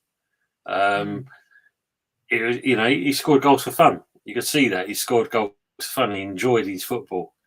I mean, and he had players around him that helped develop him into what he was. But yeah, I mean, there's quite a few players in that squad you could say that really stood out. But for me, the goal scorer is the one that kind of stands out for me, because at the end of the day, they've, as much as people say, well, he's only got to score a goal. It's easy. Yeah, but actually trying to score a goal is not always easy. You got to think, especially someone of his height as well. You've got that low centre of gravity, but you've still got to try and put it away. And he was just kind of gifted in doing that. When you think like Liverpool, with Robbie Fowler and Michael Owen, you find someone that can actually just do these things naturally with no qualms whatsoever. And that, obviously, Spurs have got Harry Kane. That give him any time he's in that kind of area, he's going to get you a goal. And Tony Cottee was in the same position. That's why I think Everton went for him in the first place, because of that reason alone. Yeah, because he ended up going to Everton, didn't he? He did, yeah. Yeah. And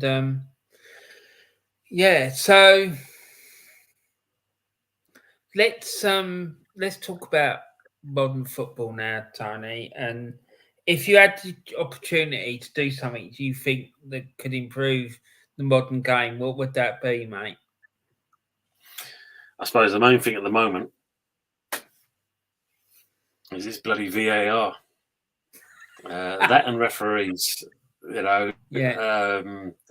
The idea and principle is great if it helps improve the game, etc. But blimey, I mean, when you think about it, you could go to the local infant school and they can draw better straight lines than what this VAR does it sometimes. You really got to question some of the angles, what they see things at. I think it needs to be a bit more kind of, what's the best word to use? Institutionalized, because it just seems to be that you're kind of using these ex-referees, and seriously, you got to wonder what kind of angles they are. I mean, obviously, Mike Dean is coming out of that PGMO. He's actually coming out of that now. But the referee standards as well are just kind of woeful. And it comes down to, I mean, Mike Dean is a classic one. To say that you're not biased when it's clearly you can see that you are being biased on certain decisions, and it's all about me and not the fact of the two teams. It's not great. It's not great at all. So I think they're the main things that need to be improved in that respect. I think the fourth official needs to be made better use of. Mm-hmm.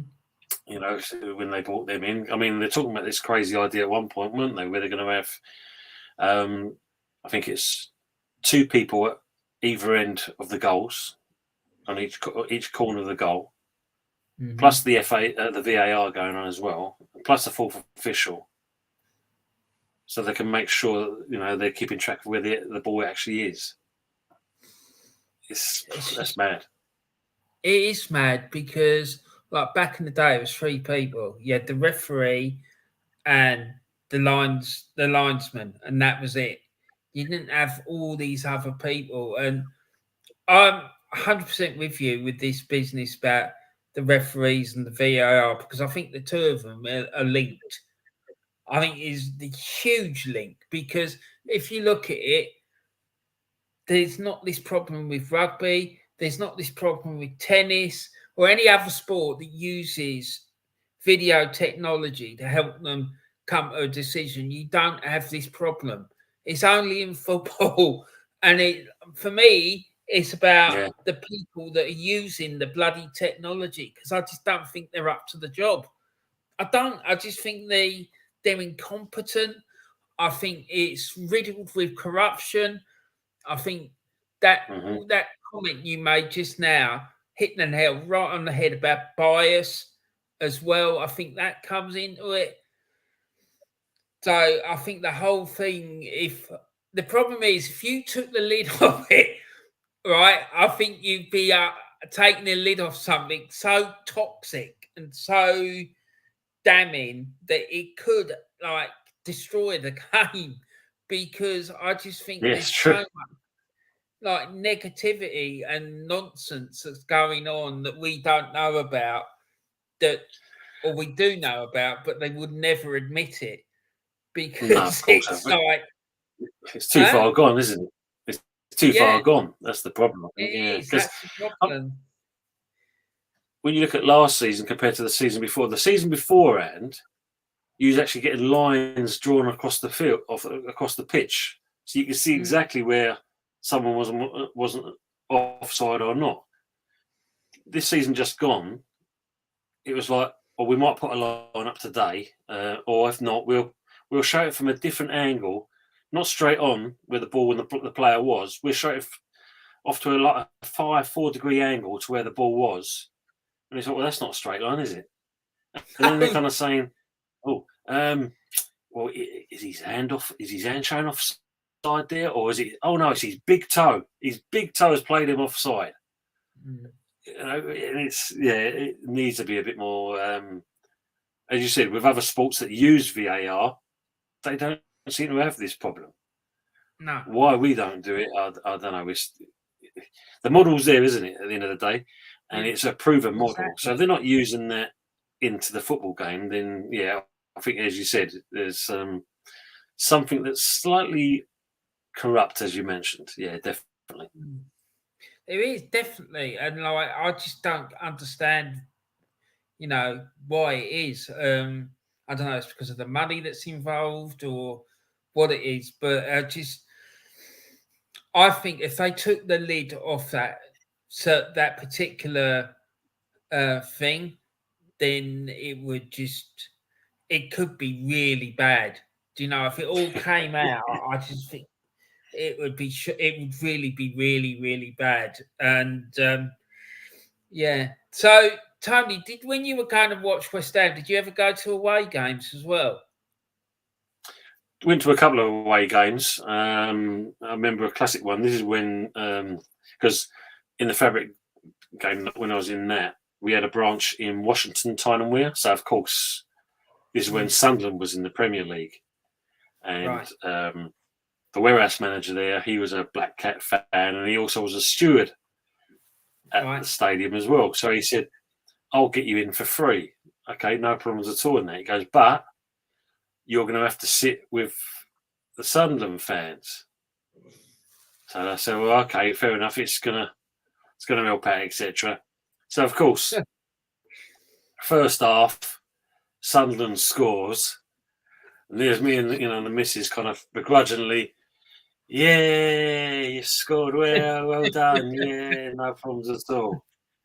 And in the second half, this is Yossi Benayoun gets played through, and he scores the equaliser. Of course, you forget yourself, don't you? So there's me. I leapt out of my chair. Yeah, and then I suddenly realised, shit. And then I went followed up by, you bastard! How'd you let him through? Da, da, da, da. And then kind of slowly sank back in the chair and like hope for the best. And I could just see these glares left, right, and centre, just staring at me. Oh my days! But yeah, that was, I'm going back in when we was back in the old Div 1, Div 2s, going to Ipswich's ground, and it was very similar to Upton Park. So you get your ticket, you go sit up in the upper stand, and as always with these old grounds, what did you have in your way?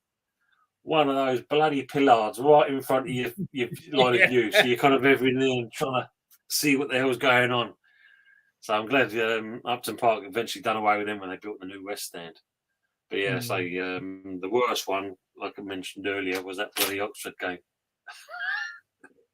That sounds an absolute nightmare. It really does. So what would, of the away grounds that you did go to, what was your favourite one, Tony? I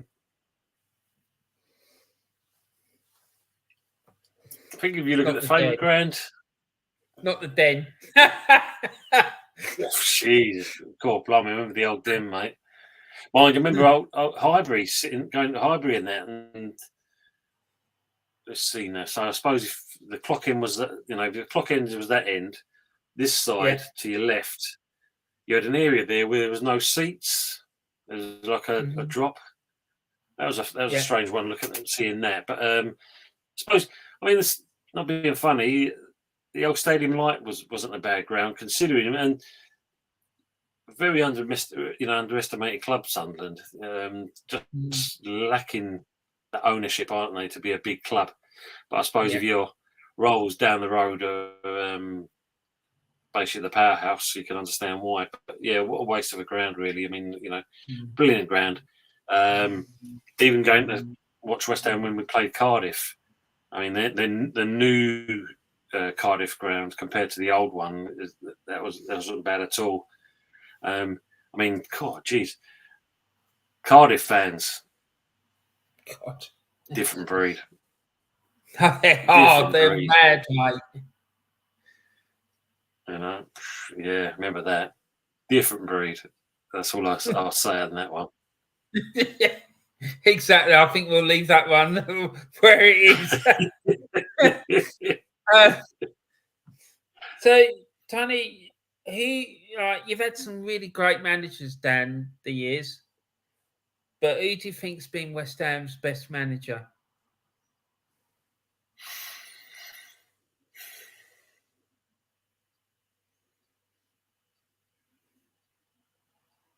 I think I'll definitely put it down to something down to two, and that would be, obviously Ron Greenwood, because he obviously built, the Academy of Football. You might as well say the style of football that we used to play, which we was kind of renowned for, and obviously taking over from that was John Lyle. Again, a player whose career was cut short early. Learning it the hard way, getting into management. Basically, like I said, him and Greenwood would sit in the back of a car, not the back of a car, but sit in a car for hours on end, literally talking about football. For a fan to be involved in something like that, just to sit in and listen to that kind of conversation, you imagine what was spoken about. That in itself must be anyone's kind of highlight to do that kind of thing. But yeah, I'd say they're the two really for me that kind of really stand out. Redknapp was a wheeler and dealer. He did well what he did. Bonzi was okay, but I wouldn't say he was the greatest. But yeah, Kerbishley for squaring up to Wenger, and but other than that, Moyes, I wouldn't put him up there. He's done well getting the Europa Conference, etc. Unfortunately, with Moyes, I think it's a case of it's because of who he is. He's not been, even though he's brought in some good players, I still don't think he's been given that opportunity to prove himself. I think he could possibly do well. He's a good manager. He's been good since he's been here, or since we brought him back from the first time we sacked him.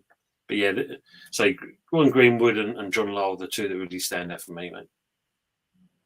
Okay, fair enough. From the outside looking in, I can't say that I disagree with you, because I think they stand out as being real iconic West Ham managers to me.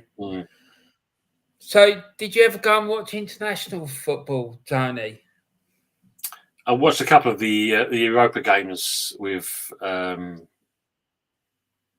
West Ham and that. The only we watched the international friendly one time, me, Terry, and our two misses. This is when Terry first met his now wife. The place that they lived, fortunate enough, and I won't say too much, but they received a letter, and when they opened up, it was a friendly England versus Cameroon with 4 tickets. So we went to watch that game. Yeah, so and we was literally 20 foot away from the goal mouth. So yeah, good tickets as well. So it's good like that. This is the old Wembley before they knocked it down. This was as well. So it's good to experience that stadium as well, kind of thing. The worst part was watching the bloke coming down with the beers and then losing his footing and that, and you just see everyone going, "Hey!" up the air with all the beers. Oh, no. They're followed by him coming up afterwards, kind of moving his hair back in place as he back and sat down. Poor sod. No, exactly. So the embarrassment of that would just feel, oh my dear, that'd be terrible. So do you like watching like the England games and stuff like that, or because I know some people like it, do they? But no, I mean, when you look at the kind of friendly, I've watched the last couple of friendlies, but the qualifiers. But other than that, friendlies and that, no. I mean, I think you're like me. You're a great advocate of the, of Mr. Southgate. We all like what he does. Not, it's the fact of he doesn't, really friendlies. Give someone else an opportunity. Give them a chance. This is what I liked about when you think when Peter Taylor took over interim period before we got Sven Goran Eriksson in, because he actually played the youngsters. We actually got to see what they can actually do. I like that. Sure. It's something different. And Sven Goran Eriksson kind of adapted that. But unfortunately, as we've known over the years, we've got yes men that do a job for the FA and not really for the ability of the team. And that's why when you look at us compared to other European countries, etc., we still struggle to this day because 100%. we don't utilise our strengths. Exactly. And this is why I think they never appointed Brian Clough, because I think Absolutely, he was 100% like head and shoulders the best candidate for the job when he went for it. 100%. And it was Yeah, I massive totally agree on that. Do you know what I mean? And the problem is, I think they were scared of him because they knew that if they'd given him the job, he would have revolutionised English football top to bottom. And they didn't want to do that. They knew that their position was on the line. Yeah, I totally agree on that. I mean, as you said, he was one of those where it would have been a breath of fresh air, basically. It's what England was needed. I suppose the other kind of manager in that same ilk is Redknapp, because he would have done exactly the same things. He knows how to get a tune out of a player, and Brian Clough definitely did. But because obviously they're not yes men, it would have been. I suppose it would be the case of what they're afraid of. It's all about them, and not about what the team was all about. But without someone like that, you don't get to where they were. I mean, it was quite surprising if you think about it. That even though it was very short, was Allardyce getting the job? Well, that's because I think he would have actually turned it around as well. That surprised me when they gave the job to him, because I didn't think that he would get it because of that very reason. Do you know what I mean? And then there was all that scandal that blew up about him. And, sometimes I think what might have happened was that someone decided to give him the job and there was a conversation in the FA. What the hell are you doing giving it to him? No. We need to get him out. We need to find some scandal. And do you know what I mean? I'm still not convinced that that whole issue with that scandal wasn't a setup to get him out. Do you know what I mean? I think so. Because it's all too bloody convenient. I'll be right there. And it's someone phoned up the old media from the FA kind of thing, and that I've got some dirt on this. Do you want to kind of make it go live? We'll get a shot of him. Oh yeah, brilliant! Thank you very much. Yeah, we'll take that.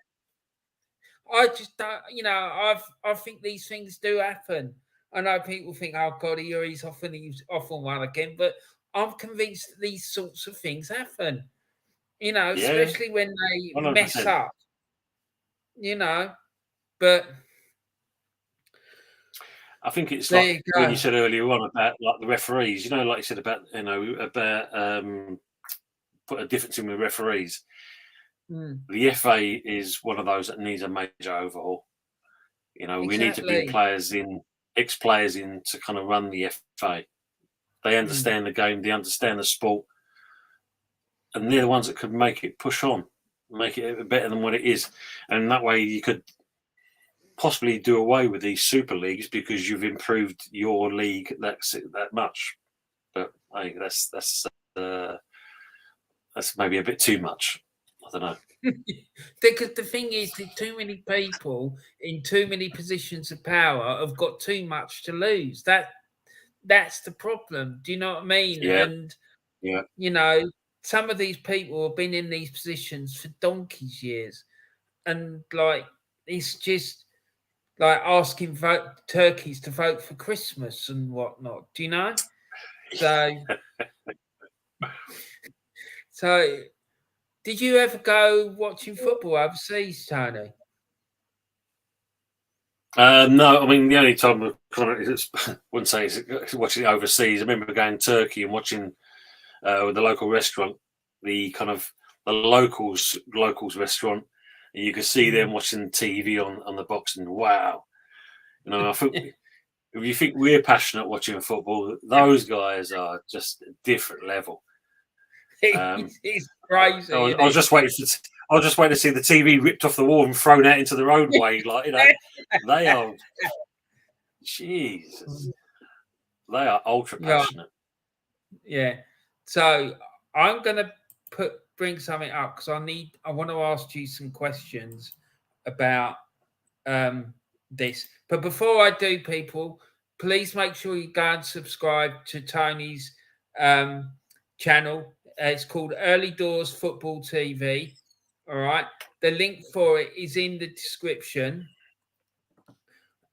He's a great guy, as you can see. He's very passionate about his football. He's very knowledgeable as well, and he's a massive, massive West Ham fan, and he does lots of really interesting stuff on his channel. So please go and subscribe to him and go and check him out. It's a great, great channel, and you won't be disappointed, I'm sure. So I'm just going to bring up this other slide that I've got because I want to talk to you about that. So here we go, right? Now, this stadium. I'm sure you love this place, mate. Right? So there's this one. What I want you to do is tell me your thoughts about this ground in comparison to this one. So how do you feel about West Ham leaving Upton Park to go to the London Stadium? If you look at it, for me, I know progress has got to come along, and often there's a point where if you can't develop where you are, then you've got to move somewhere else. And unfortunately, with Upton Park, it was limited in what it could have been done with. So the picture you see here, literally, when you see where you've got West Ham United on the right hand side, the two tier, which is basically the old the South Stand, which is now would then become the Bobby Moore Stand. The problem with that was behind that was a service road, so they couldn't expand any further out that way. Mm-hmm.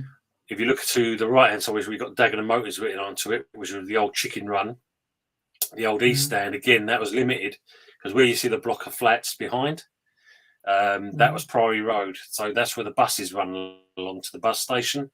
So they were planning to build that into a two-tier stand, but they'd have to build it with a tunnel underneath so the buses could get through to the bus station. So again, it was limited again what that could be done. To the left of that, the stand, we can see where you've got the disabled area just by the corner flag. Again, the other side of that was a block of flats, so they couldn't develop outwards. The west stand, the main entrance stand, that's the main one they could do, which obviously they ended up building. Well, for bear with me one. Yep.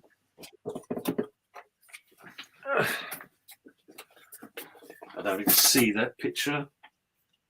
I think because the way my camera's set up at the moment, I don't think we can see it. No, I can see bits of it. No, unfortunately. Yeah, I have to kind of. If I come out of my kind of settings and try the green screen, you'll see my screen behind me. I'm just going to come out of that. Okay. Maybe I see it that way, so you can see all the kind of mess and crap behind me. But basically, the old stand, this one here, the main stand, obviously that's the one they mainly redeveloped. But what they were planning of doing, the school and the church, they bought that. And then what they were going to do then, they was actually going to turn the ground.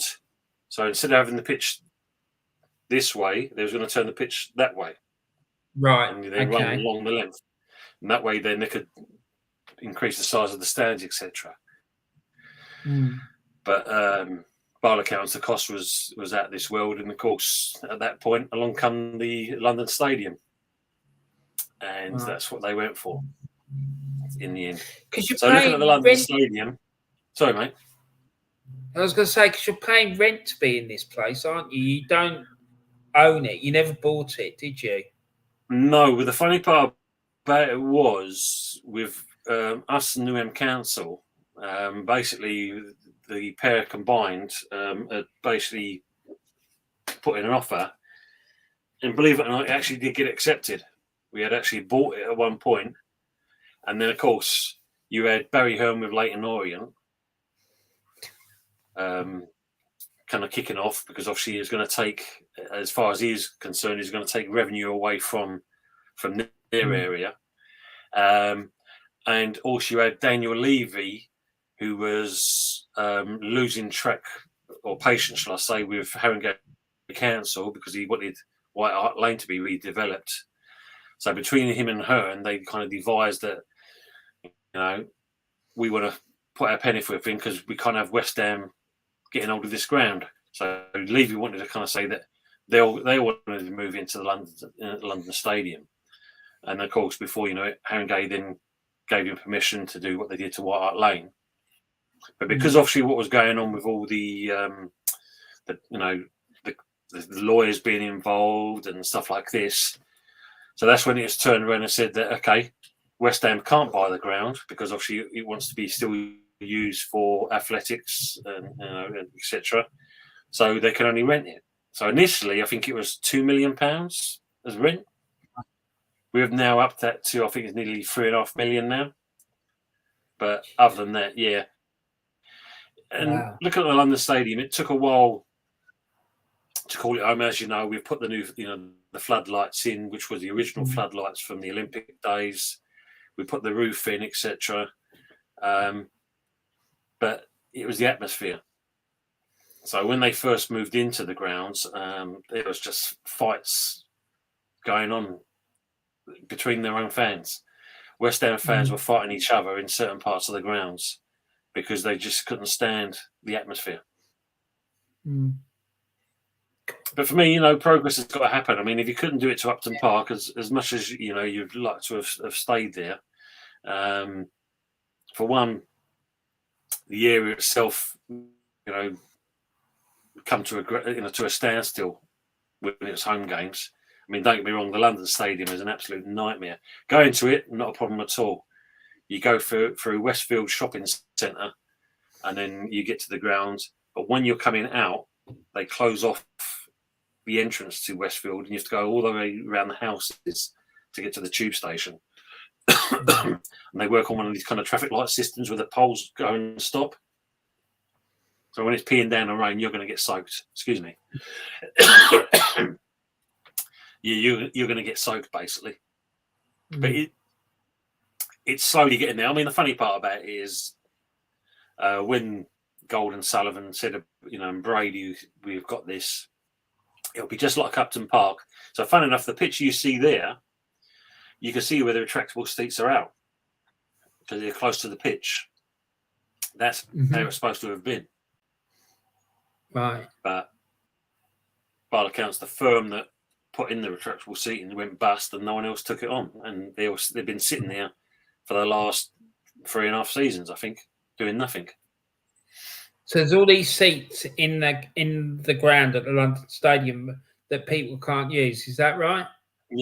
Yeah, they're sitting where you see like the West Ham. They've put a cover over that, but down literally below them, shall I say, is where the seats are. Right. They're just sitting there doing nothing. God. So is there any prospect that that's going to get resolved? Well, the ironical thing is because obviously they built the new athletic stadium up in Birmingham.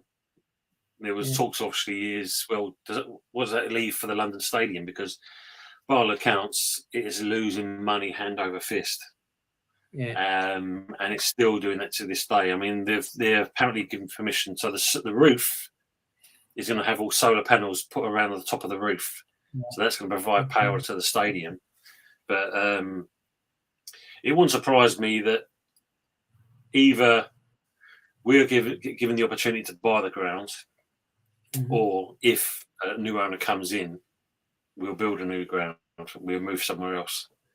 Right. So it'll be, but we was given the opportunity of this, and this is the reason why. When you look at Gold and Sullivan, when Gold was still alive, they had to wait until this season before they could sell up.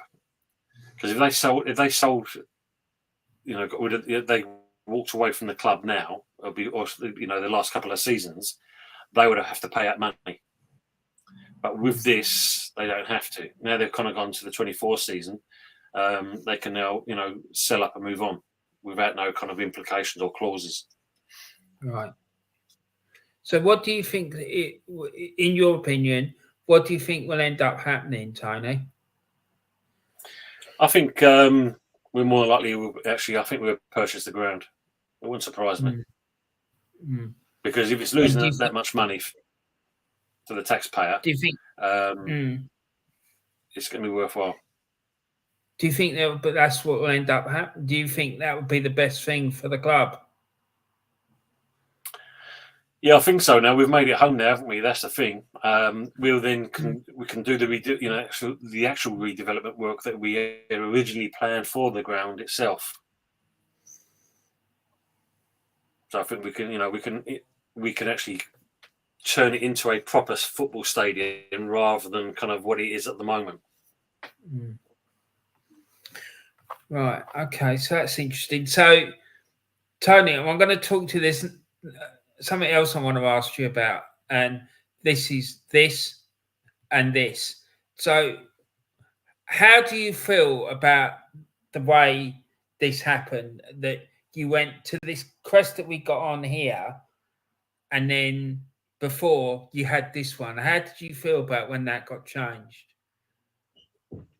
A little bit insulting in certain respects, because at the end of the day, and that has been a traditional badge.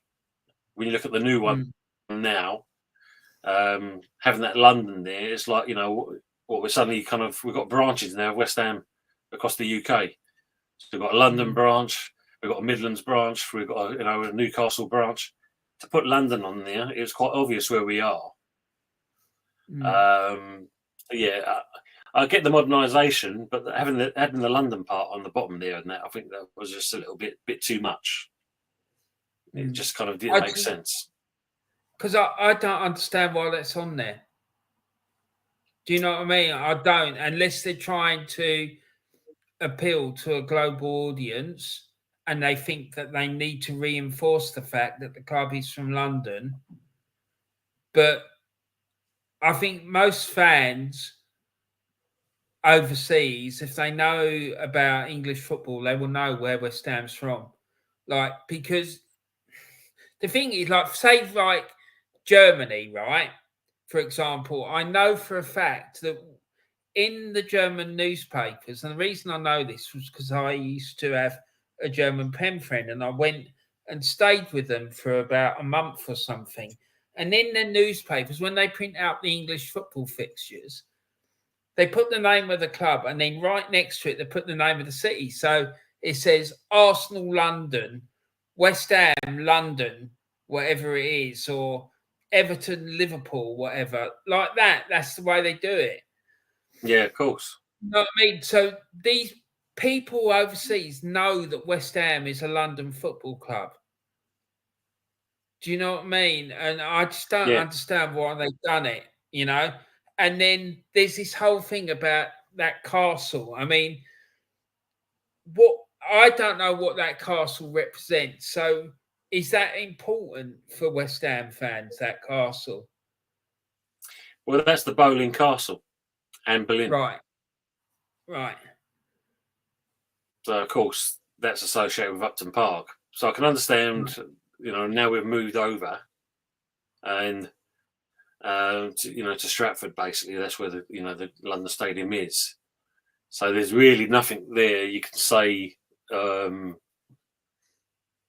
as a kind of landmark what to put down. I mean, Stratford was more kind of industrial than anything else than that. So I don't know what would you put there. So to keep it as clean as that and then just put London, then it's just I suppose it's kind of putting it as the London Stadium. So it's kind of making you understand that's where they are now. Whereas with Upton Park, you had the Bowling Castle. So that's the reason why you got the castle in the crest. Okay, fair enough.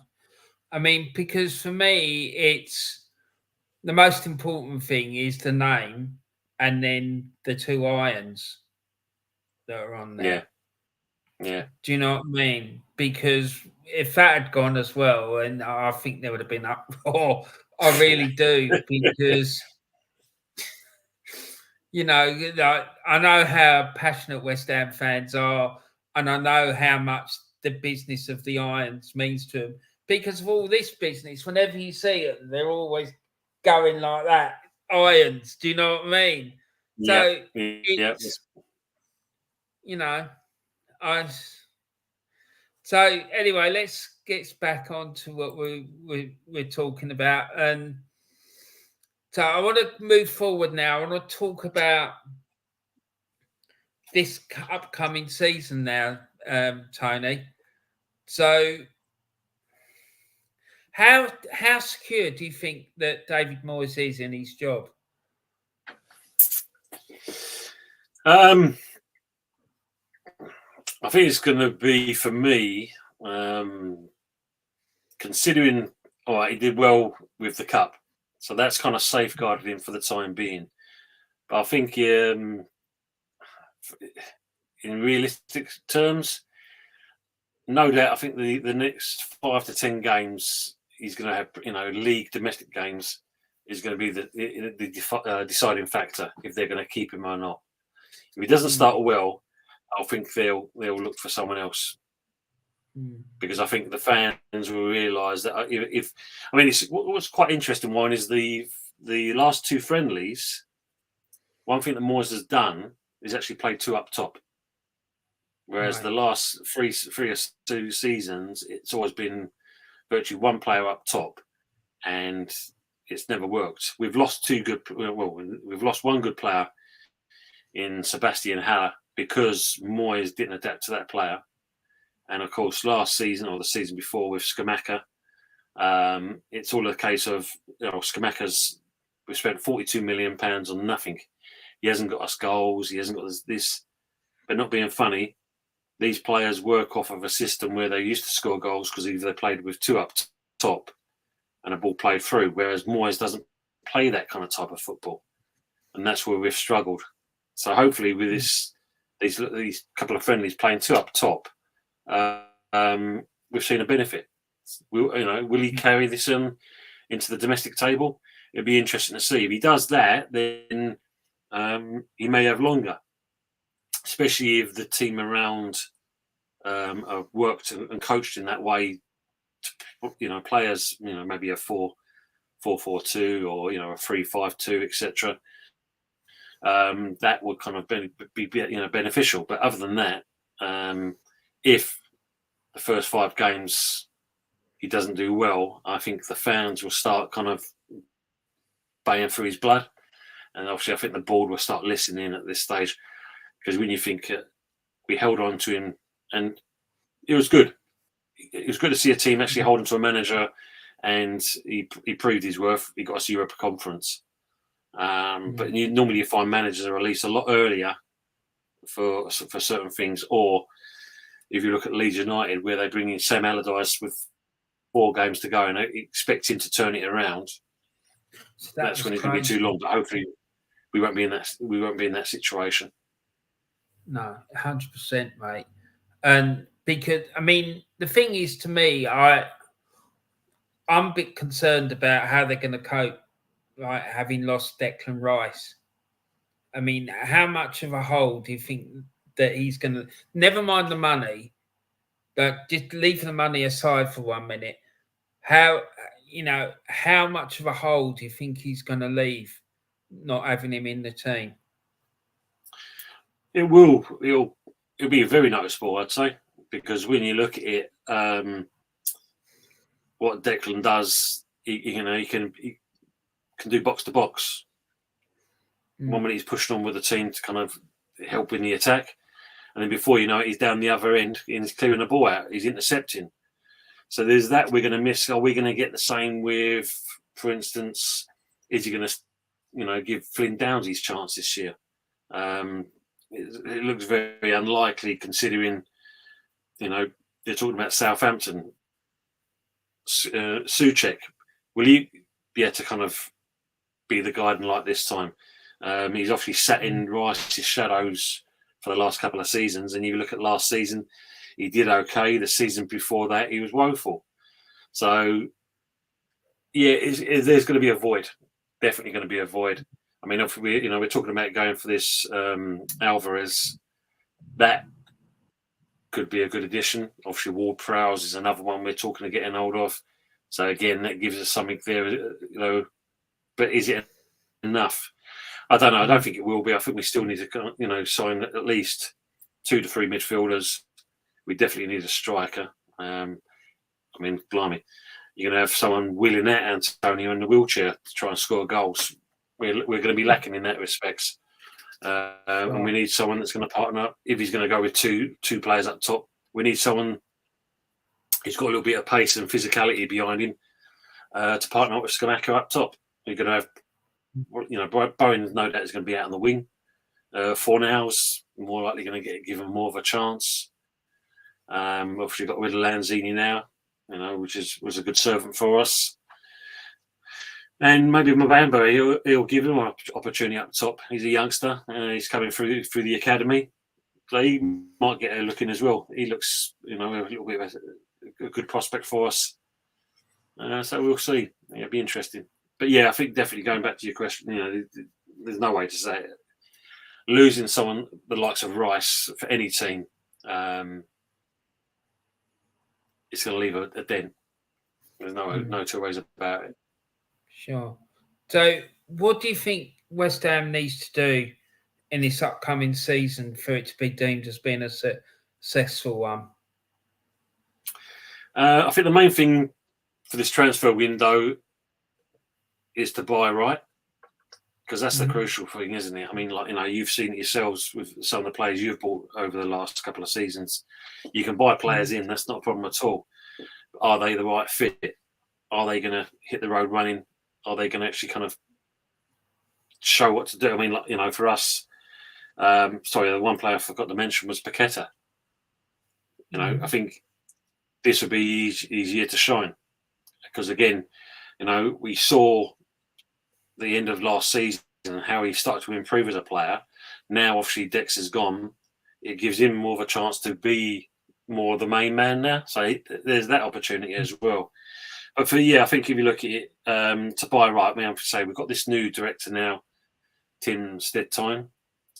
Hopefully, he'll if he's going to bring any players in, it's going to be the right players that's going to do the work, or do it, as we say, the West Ham way.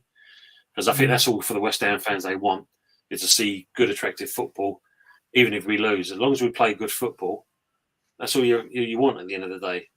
Win, lose or draw, your team wants to play good football. I think that's the crucial part. Yeah, because it's important for West Ham fans. I know it is. I know I've got a few good mates who are West Ham fans, and it's part of the club's DNA going back years and years, isn't it? Yeah, definitely. You know, so yeah, I understand that. So looking forward then, Tony, how do you think West Ham will do in this upcoming season? You know, you've got Europa League campaign, you know, winning the conference, as you know, got you into the Europa League. So you got that, you got the Premier League, and then obviously the FA and the League Cups to think about. So how do you think they'll get on this season? And what do you think the targets are? I suppose if you look at it for the FA Cup, probably get into hopefully, you know, the last 16.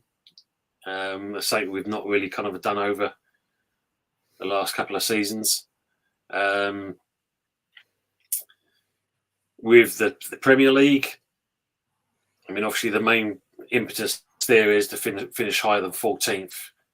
And again, it comes back to the same thing as we can bring in the right players, and he gets the team to gel quickly, and we can start playing some good football like we did 2 seasons beforehand. Then we've got a good chance to be in the top 10. But it comes down to what we buy in and that. But so that's, you know, I might say it could be a bit over realistic. So maybe, you know, 10th or 12th would be ideal in that respects. And in the Europa, if you look at it, it seems that's where we're kind of found our niche. We're playing good in Europa. And you think with this one, if we can go on all the way with this one, then it's Champions League football the next season. I know. So that's the way I'm looking at it as well. It's a massive incentive, isn't it? Do you know what I mean? I think that's the main thing, isn't it? That's the word you've just hit on the nail there. It's the incentive. Do well, try and do as well as you can in the Prem, do as well as you can in the Cups. But when it comes down to the Europa and that's what we're pushed for, because that's where we're playing good football. That's where we're actually winning things, and we're getting the interest. So looking at that, I mean, for the buy, when you think you've got Noble, you've got this Steadtine, you obviously know that Moyes has got some influence in there, etc. But we could do well as long as we bring in the right players. I mean, I did hear today, Warren, that apparently he's thinking of tapping up Steve Rounds and getting him to come into the coaching staff at West Ham. How do you feel about that one? That'd be interesting. So do you think that West Ham next season, they might prioritise the Europa League over any other competition? I think so, because when you think you win a cup, you've now kind of in a way you've set precedents. So you've kind of in a way you've become a kind of Europa Cup winning team. So there's where you kind of your team talks are mostly going to be focused on. I'm not saying that they're not going to disrespect all the other parts there, because obviously we know we've got to do that, like any club has, because the higher you get, the more money you get. But if you can do that with the Europa side of things, I think that's the incentive. Is that most likely? I'd say I'll be 85 to 90% sure that he'll push the Europa things, much more than anything else. Right. Okay. That'd be interesting to see what happens, and see how Moisey gets on this year. And one thing that's baffled me the last couple of years, and I'm glad that I've got a chance to talk to you about it, is Mikel Antonio, because I don't understand why he's not scoring more, because I think he's a handful. When he's on his game, I think, because to me, he comes across as being a bit like Lukaku. Like when you play against him, and it's difficult to play against him because he's big and he's like physical. And if I was a centre back, I'd hate playing against him because I reckon he's a nightmare to play against. So I just don't understand why he doesn't get more goals. And because I remember it was like maybe 2 years ago, he was banging in quite a few goals, wasn't he? But do you know what's gone? Yeah, it was. Yeah. In what's gone wrong, you got to think, is it an age thing? You know, I know there's certain games where I think he tries too hard sometimes. You know, I think I think the expectation, or he feels like the expectation is that because he's been scoring goals before, that's what everyone's expecting. So when he can't get anything, he kind of gives up. And that's probably the best way to describe it. You've seen certain games where he did kind of literally give up when it's a case of, well, you should have you could have gone for that. I think what's more annoying, especially seeing it last season, is when, as you said, he's a big lad. And really, you should be using that to your strength to hold a player off.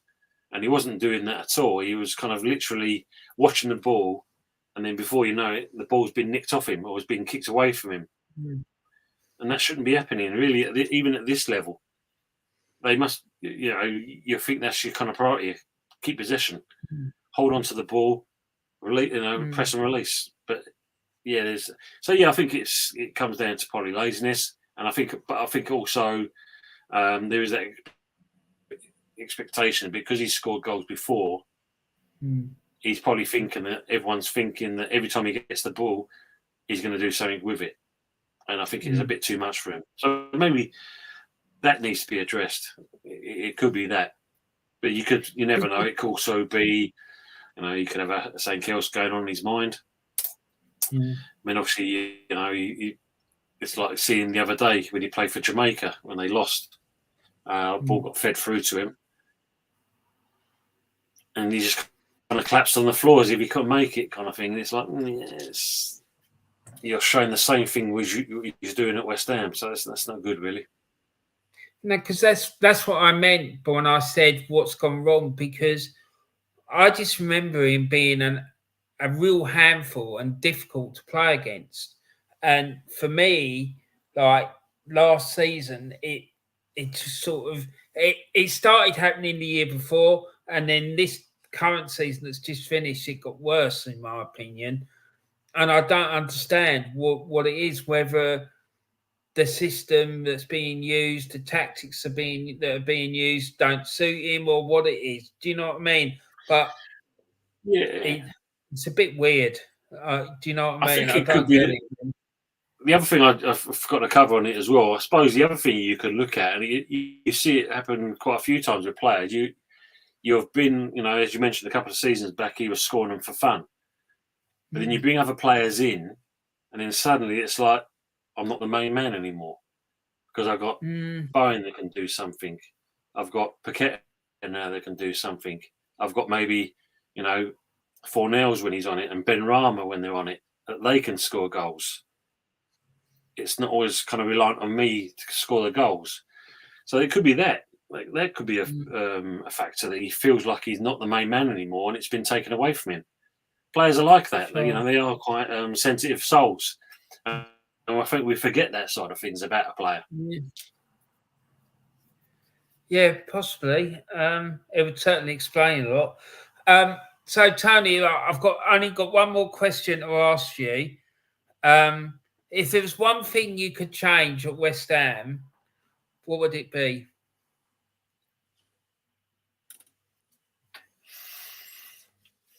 I suppose if you look at it, it's new owners. The club needs a change. It needs a bit more. It needs freshening up. I mean, obviously, when Golden Sullivan came in first of all, everyone got the rumours, especially from, you know, getting feedback from Birmingham City and that, these two are going to run your club into the ground. They're going to take it for every penny they're worth, etc. But I mean, give them their dues. they've actually kind of spent money, so we can't knock that side of things. And the one thing I'll commend Sullivan for, because obviously poor old David passed away in that, was holding out for the best money for Rice, which I know upset a lot of people. That's West Ham fans for seeing him go, but Arsenal fans for saying, well, why are they asking so much for their player? Well, because we're entitled to. At the end of the day, we produced him into what he is, and I'll say, and hats off to Sullivan for holding out for that price, because over the years, like I said earlier, considering some of the players that we've produced, and they have been England players as well, we have lost money on them, big time. Michael Carrick was one. I mean, when we sold him on, even Rio Ferdinand, both of these players, there's no sell-on clauses in there. So when they moved on to other clubs, we made nothing out of that. So when you look at something like with Rice, no, fair play to Sullivan. He's got what he wanted. We got decent money for the player. The player also wanted that as well to happen. And I give Declan Rice his dues on that. He goes, if he's going to be sold, he wants to be sold for the right money. So then that just shows you again the professionalism of the player. But yeah, I think it comes to that stage now where the owners have done their part. I mean, by all accounts, by all accounts, the Gold family, I don't think they want any interest in the club, especially now, obviously, Jacqueline has gone as well. Kotinski, I don't know if he's going to be the answer, because obviously the problem you've got there, he's obviously got Sparta Prague, and I don't think he can have two clubs. So we really do need someone to come in that's going to move the club into a new direction, a better direction. So yeah, I think that's my ultimate answer. We need new owners come in to just give everything a fresh lick of paint, basically. Okay, well, brilliant. Listen, Tony, thank you so much for coming on and chatting to me today. It's been fascinating listening to you talk. I didn't know that you was a football coach. That was a bit of a shock. I didn't know that at all. So yeah, you've got some brilliant stories, mate. And is there anything final that you'd like to say before I get you to shout out your channel again? No, mate. I mean, as always, it's always a pleasure to chat with you, and actually, kind of physically to do something like this has been an honour. It's been great. Been long overdue. Put it this way, mate. We have our banter and our laughs and stuff. So actually, to be involved doing something with you and that is absolutely brilliant for me. Love it. Yeah. I like it. The other picture. As always, my favourite fireworks are in there, so I'm glad they're in the equation. And hopefully, mate, me and you, this is the first of many. We can do some streams together with each other. Welcome. I've got another one that I want to do at some point, where you talk about 5 most memorable games. I call it Desert Island football matches. All right. Like Desert Island this. You remember that? Yes. Yeah, I was going to say 5 games. Like watching football down the years, and I'll get you to talk about it. And I've only done it twice, and I'd like to do that with you at some point. But before I get you to shout out your channel, I just want to play this.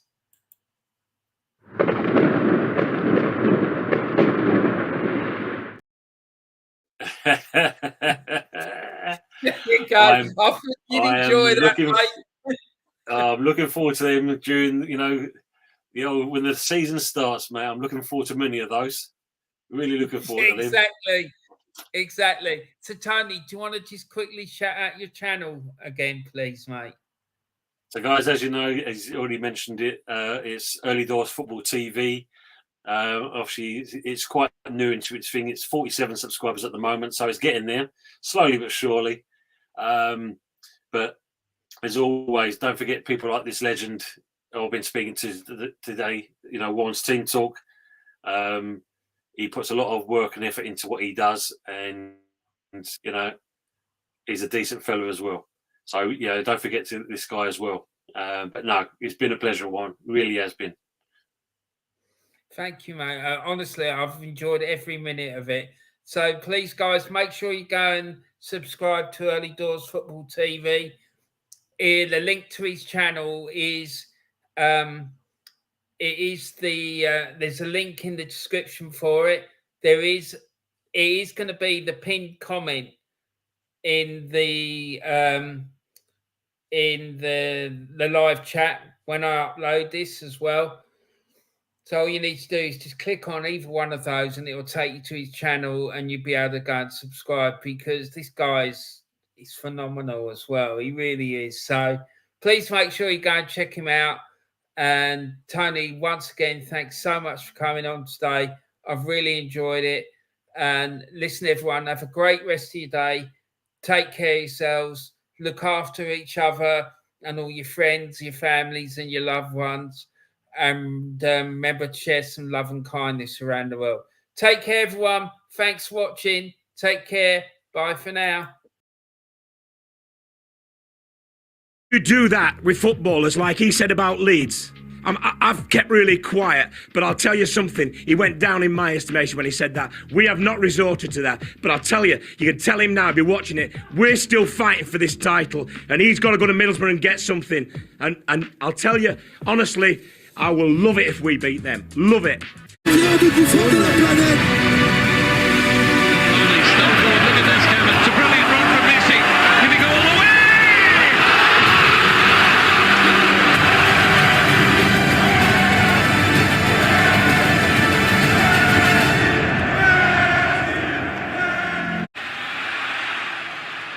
Townsend right in there. Houghton also making his presence felt. There's his shot. It's a goal for Ireland.